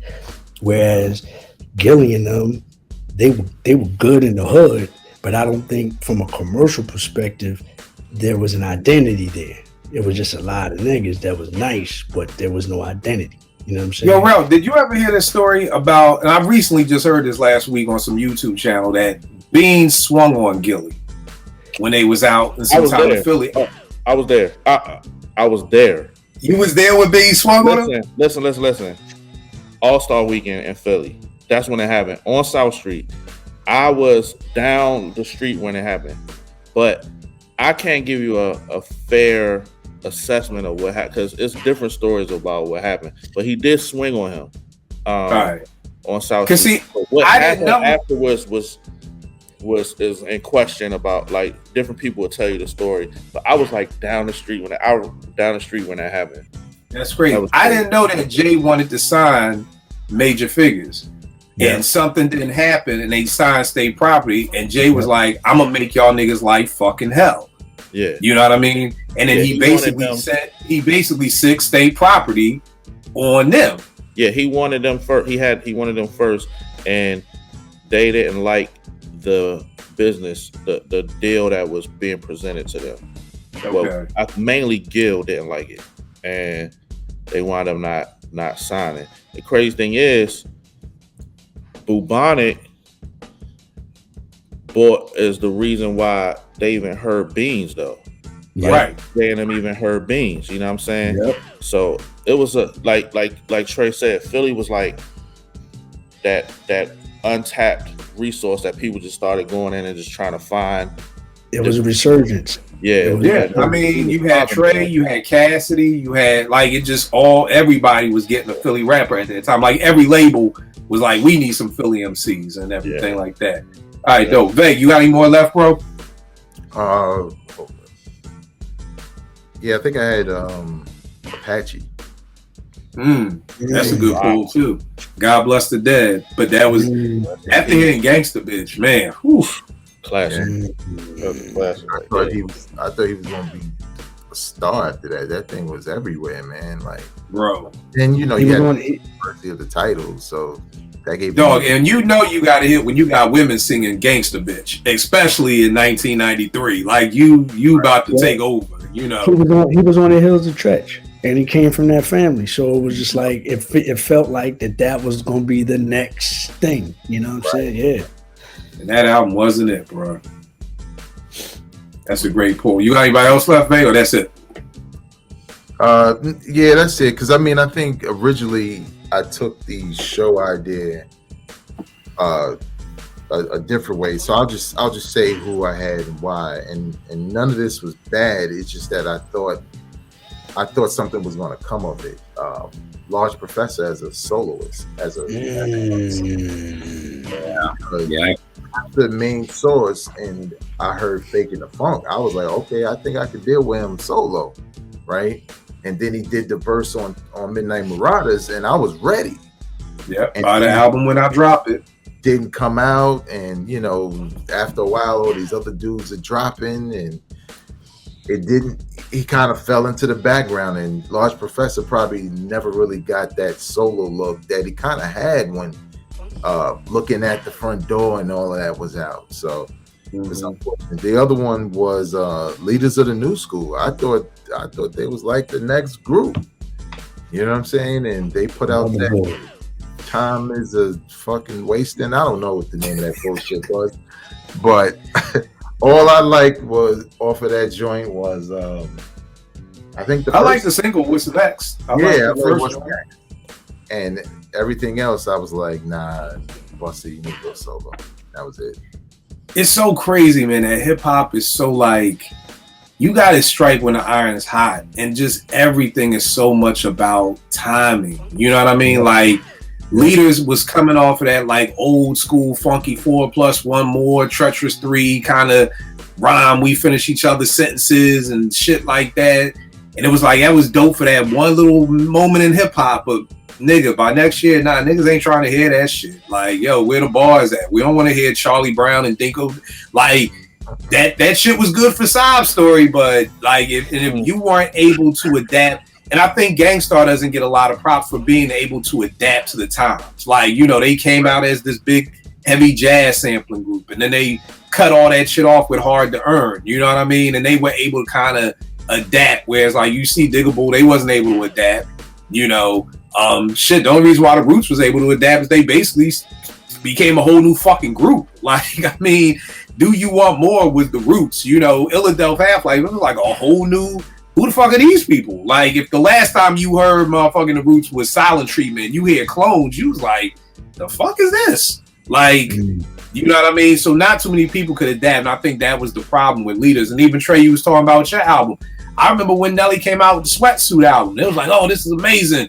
Half the album is this and half the album is that. And I'm like, nigga, Trey did that. But niggas wasn't ready for that. Same thing with Kane. Kane tried to wear purple shirts and fucking have champagne in his hands, and we thought the nigga was corny. 5 years later, Jay-Z does it. Now everybody walking around with silk shirts and champagne. Like, it's just the timing. And it's like, yeah, who the fuck knows when the right timing is hot and when it's going to pop for you like that. Drew, you got anybody else left, bro? Yeah, I got Eazy-E. It's on Dre 187 Killer. There was like 89 tracks, and they're all Super Ray. So there was that, and I also had Dre Presents the Aftermath.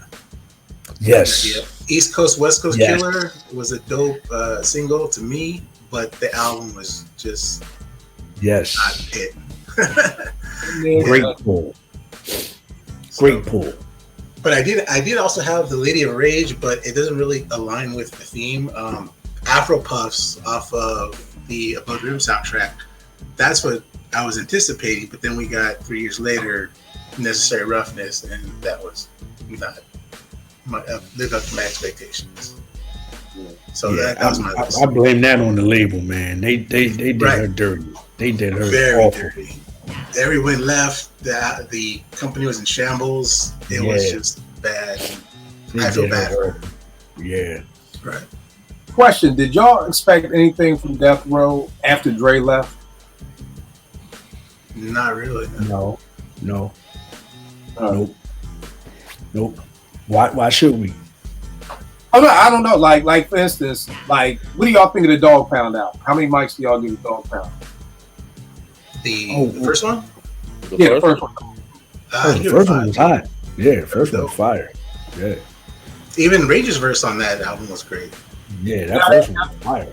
Now that's post Dre though, right? Nah. Well, that was more Daz. That was more Daz. Yeah. But Daz did a lot of production too. So yeah. But like that's why I was saying after Dre left, even with Daz being the in-house producer, was people expecting. But when you lose Dre completely, I think Dre had 1 foot in, 1 foot out during that first Dog Pound album. Once he leaves, you lose the whole mystique. You see what I'm saying? Like, even if it sounds okay, you still lose the it's psychological. Damn, Dre ain't there. Then automatically niggas is gonna be like, well, what is this shit gonna sound like, as opposed to the expectation being this shit's gonna be fire out the gate. You see what I'm saying? No, I totally agree. I mean, I've said all the time. I think me and Vay got some songs that if it was Pete and CL, niggas would have been jumping out the fucking window. You know what I mean? It's about the name being here next to it, tagged on to it, so I feel you on that. Trey, let's talk a little bit about different. Hold on, I got one more. It just came to me when y'all mentioned that. For me, Corruption, the double album. There was, because We Can Freak It. That was a fire single. And love that joint. That single is fire, but that album did not.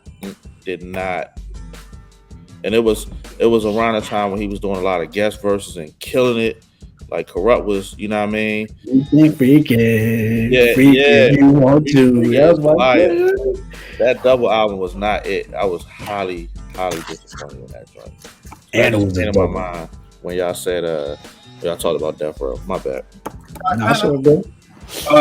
Trey, tell them a little bit about the new album, everything that's going on.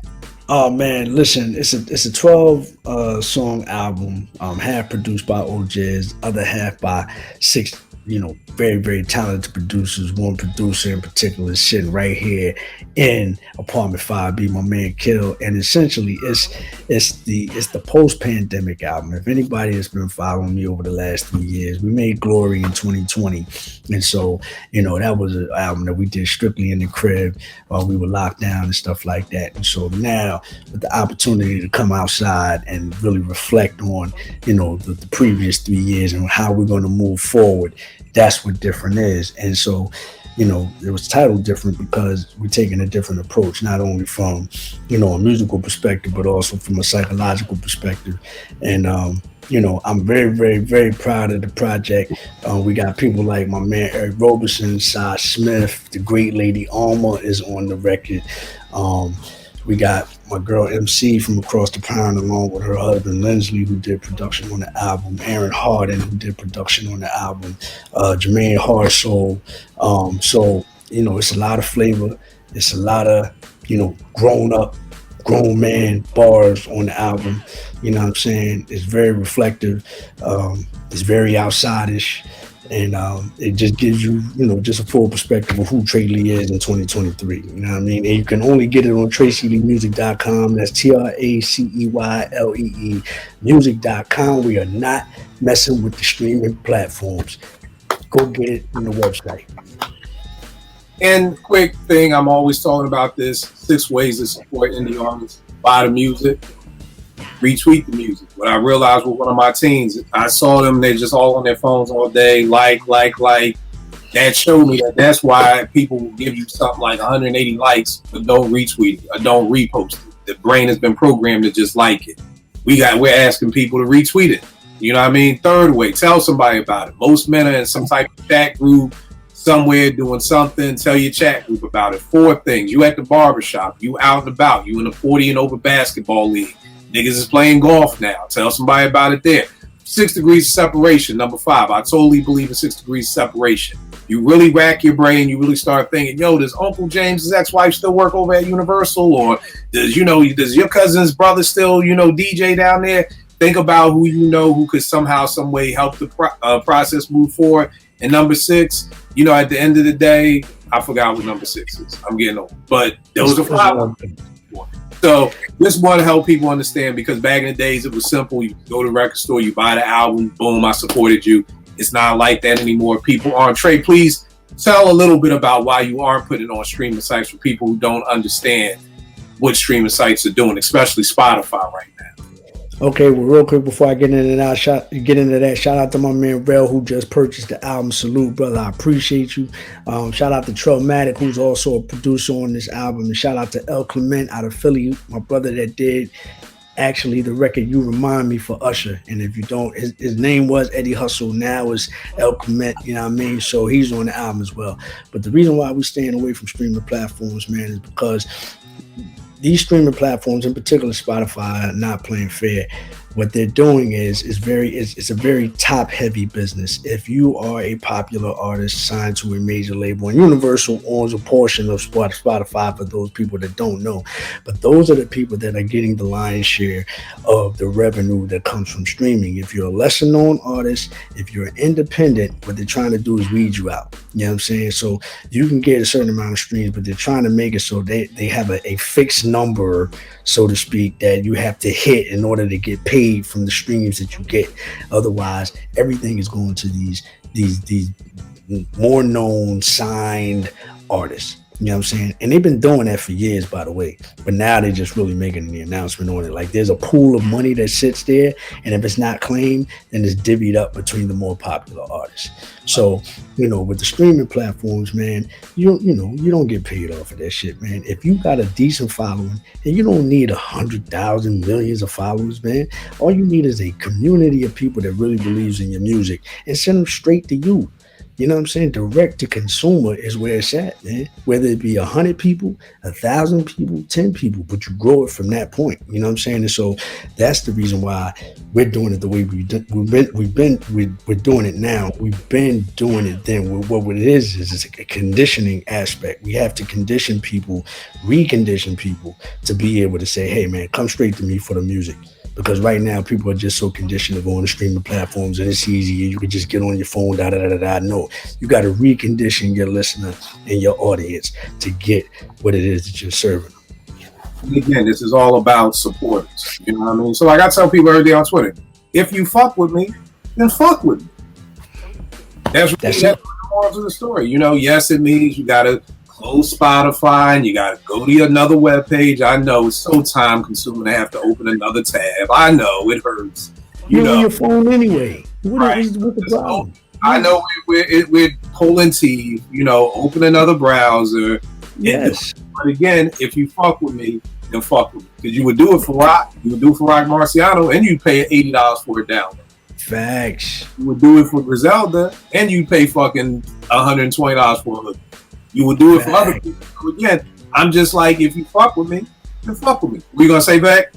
I was just gonna add to what Trey Lee said, because it's basically the same model YouTube has when it comes to exposure, and you know, like you have to reach a certain point for people to see you. It doesn't matter what your SEO is. It doesn't matter how you hashtag it or whatever. If you can get it organically, then cool.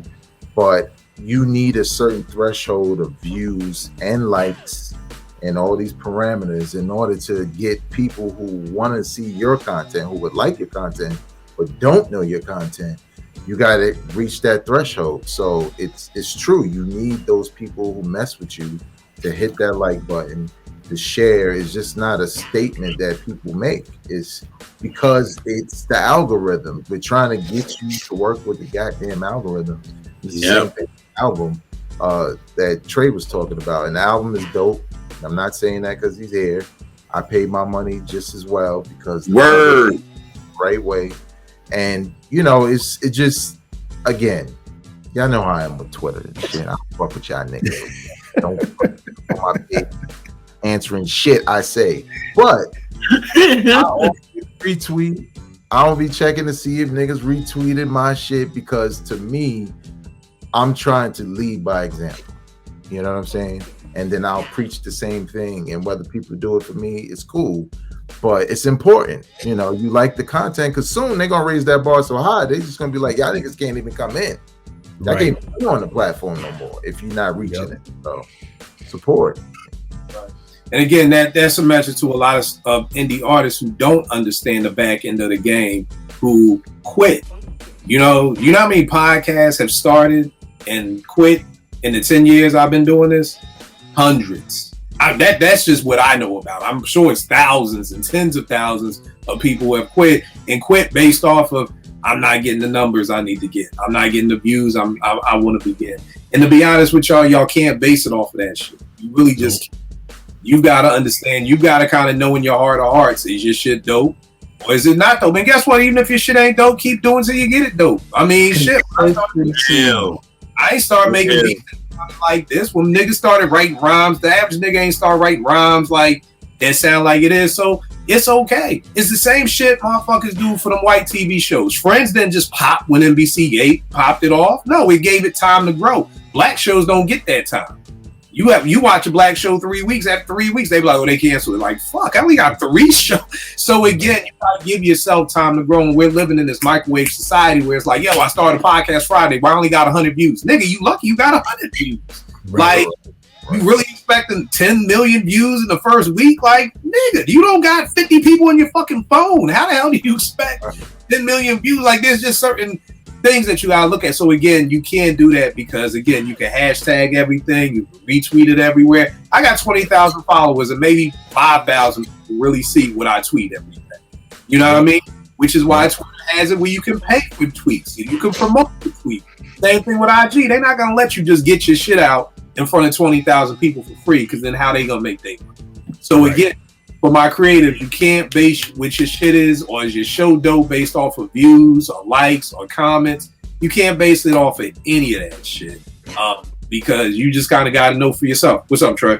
Nah, and to piggyback off of that, man, like you said, consistency is the key, and you got to keep doing what you're doing. So with that being said, we're going to be pushing different for a long time. You're going to see this shit next summer. We got a lot of great records on here, and we're going to get through all of them, but it ain't going to happen overnight. It ain't going to be one of them things where you listen to it for the first week, then you put it to the side and say, okay, what's next? Nah, you're going to see me in your face for a good 12 months, even more. You know what I'm saying?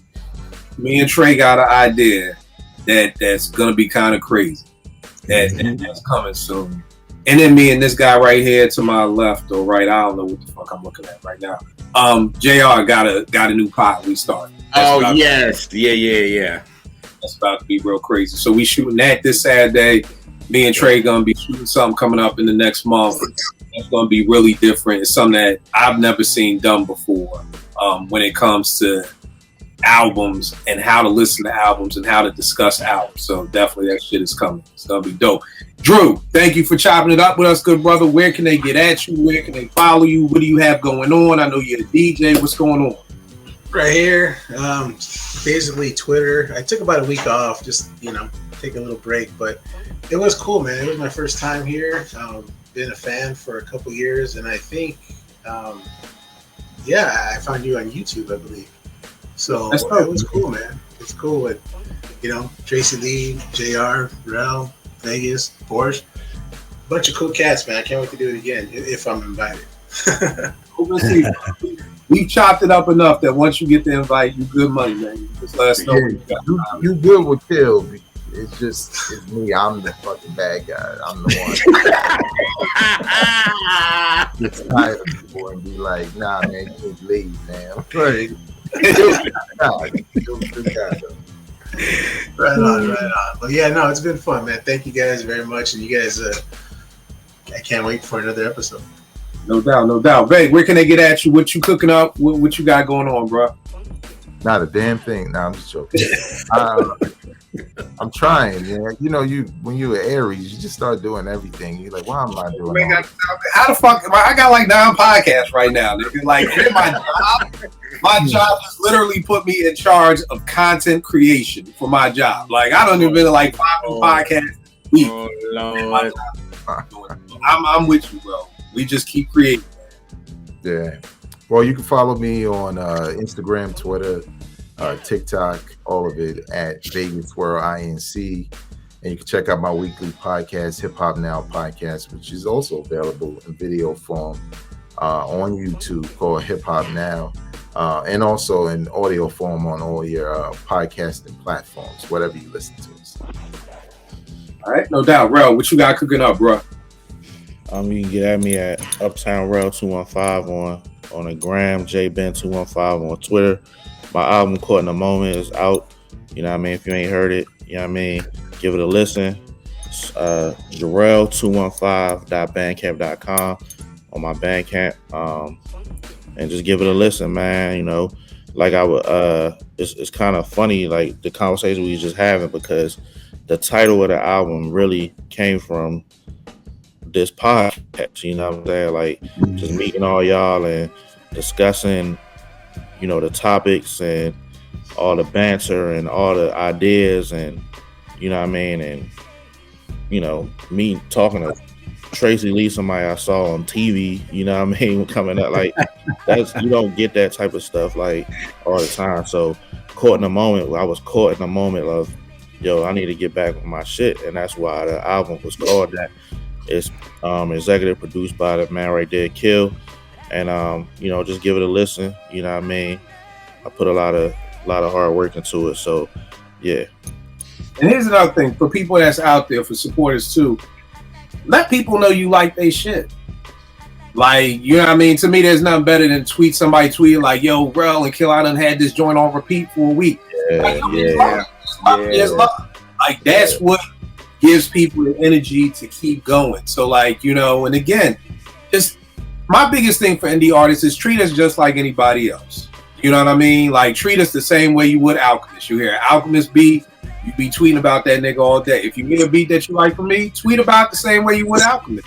You know what I mean? If you hear Benny's album, you be tweeting about it all week. If you hear Rel's album, you like it, tweet about it all week. Just like almost like like the dude who's talking to Marlo. Split need be fair. That's all I'm saying, is treat us the same exact way. And again, if you don't fuck with it, and I tell people this all the time, if you don't fuck with it, don't retweet it. I wouldn't want you to retweet nothing you don't like. I would never ask you to do that. But if you fuck with it, then split be fair. The same way if you fuck with Benny, then fuck with me. The same support you would give Benny, give the same support to me. And that's all we're asking. What's up, Trey? Yeah, real quick, Rel, please send me the link to the Bandcamp site so I can get on that. And similar to the Bandcamp model, this is what I took for the Bandcamp model with the different album on my website. You can name your own price. You can name your own price for the album. Whatever you want to pay, whatever you think the music is worth, that's what you pay. You know what I'm saying? So please, Rel, send me that. Yes, sir. I would almost challenge you to lead with that. Pay what you think the album is worth. Because the problem is, I know a lot of niggas don't pay what it want. Oh, 99 cents. You know, I'm gonna pay what you think the album is worth. You know what I mean? Like, that's what you pay for. Me and Rel do Philadelphia Steak Life. Is this a good steak? Bro, when we went to Tacoma, before this when we knew we were superstars, we walked in, we said we got a show. They was like, oh, fuck that. We gonna bring y'all out food and just brought out all this food for free for us to do. For free, yeah. But even before we got there, we was looking at the steaks. I was like, I'm gonna get that $20 steak. If you know me, I don't pay $20 for a steak, but the shit look good. So again, pay what you think it's worth. Like, don't go get no dope ass steak and then be like, yo, here's $5. Like, nah, like that's some nut ass shit. That's what we do back when we was in 8th grade. We go to Pizza Hut with our little fucking honor roll, free little personal pan pizza, and we like tip the girl like 50 cents. Like, nigga, don't be no 8th grade nut ass nigga. You know what I mean? Right. Got jobs. Like, stop acting like there's more out here. Like, I get it. Some niggas ain't working, but don't act like you niggas poor. Like, shit, me and T Nate just went to Cava and spent $48 at fucking Cava. Nigga. Right. Okay? You could spend some money. So don't be that cheap nut ass nigga who, I'm just pay $1 for it. Man, it must not be worth shit if he letting us pay what we want to pay for. Nah, that ain't it. That ain't the time to be cheap. And if you don't fuck with it, don't buy it. Porsche. Where do you at you, sis? On Twitter at Cherchez Porsche, but I do want to say a couple things. Christmas is coming. Firstly, wait, before we get to Christmas, I'm going to say tomorrow is Bandcamp Friday. So you guys, this will be out after Bandcamp Friday. But anyone who's got links to Bandcamps or to stuff, post them up please, because it's Bandcamp Friday tomorrow, and it's 11% more going in your own pocket. So you definitely want to make that happen. I've been tweeting about it all week to remind people. So make sure. That's number one. Number two, books. There is the Tupac Shakur authorized biography that just dropped on October 24th by Stacey Robinson. People who aren't familiar with her name, she executive produced the Dear Mama documentary. She's one of the executive producers of the Dear Mama documentary on FX. She is so good at writing. So if you're interested, cop that joint. It's so dope. So far, I'm not done it yet, but it is very, very good so far. And then number two, Lori Nelson Lee has a hip hop Christmas out, and I copped that for my nephews. She is one of my favorite children's authors for hip hop books. I got the one she dropped last year, I think. Hip Hop Don't Stop, and then she has a hip hop Christmas for Christmas, so available on Amazon. So definitely cop that. And I post about these on my Twitter all the time. So if you want to see the cover or the book or whatever, it's on my Twitter at Cherche LaPorche. All right, JR, where can I get at you, good brother? Just the R&B Reps. When this episode come out, we did an episode with Jill Scott's The Real Thing, Words and Sounds Volume 3, which was dope. Then what's coming up, we got an episode with Vegas, and we did in the Neos, In My Own Words. We did that album, which was funny. Y'all know Vegas gonna be funny on that episode, so be prepared.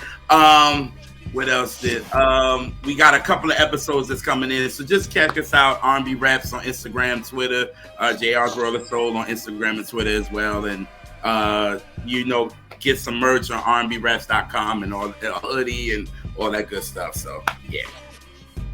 All right, and you already know it is Kill 889 Twitter, IG. Again, the shout out Lori Nelson Lee. Very, very dope book.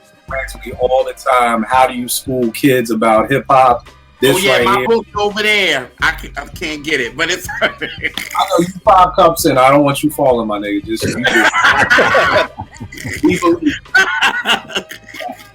very, very dope book. People ask me how you school kids to hip hop. This is one of the beginners right here. And I also want to shout out my man Clarence Lewis and his wife Yolanda. They have a book, The Rhythm of Love, 25 things that 25 years of marriage taught us.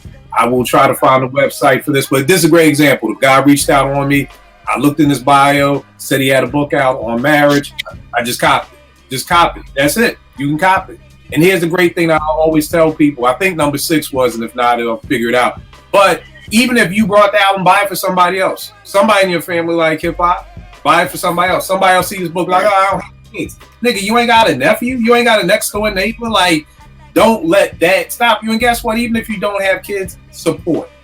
Just support. That's really at the end of the day what we need more people to do. We need more supporters. All right, y'all. I will catch y'all next week, good peoples.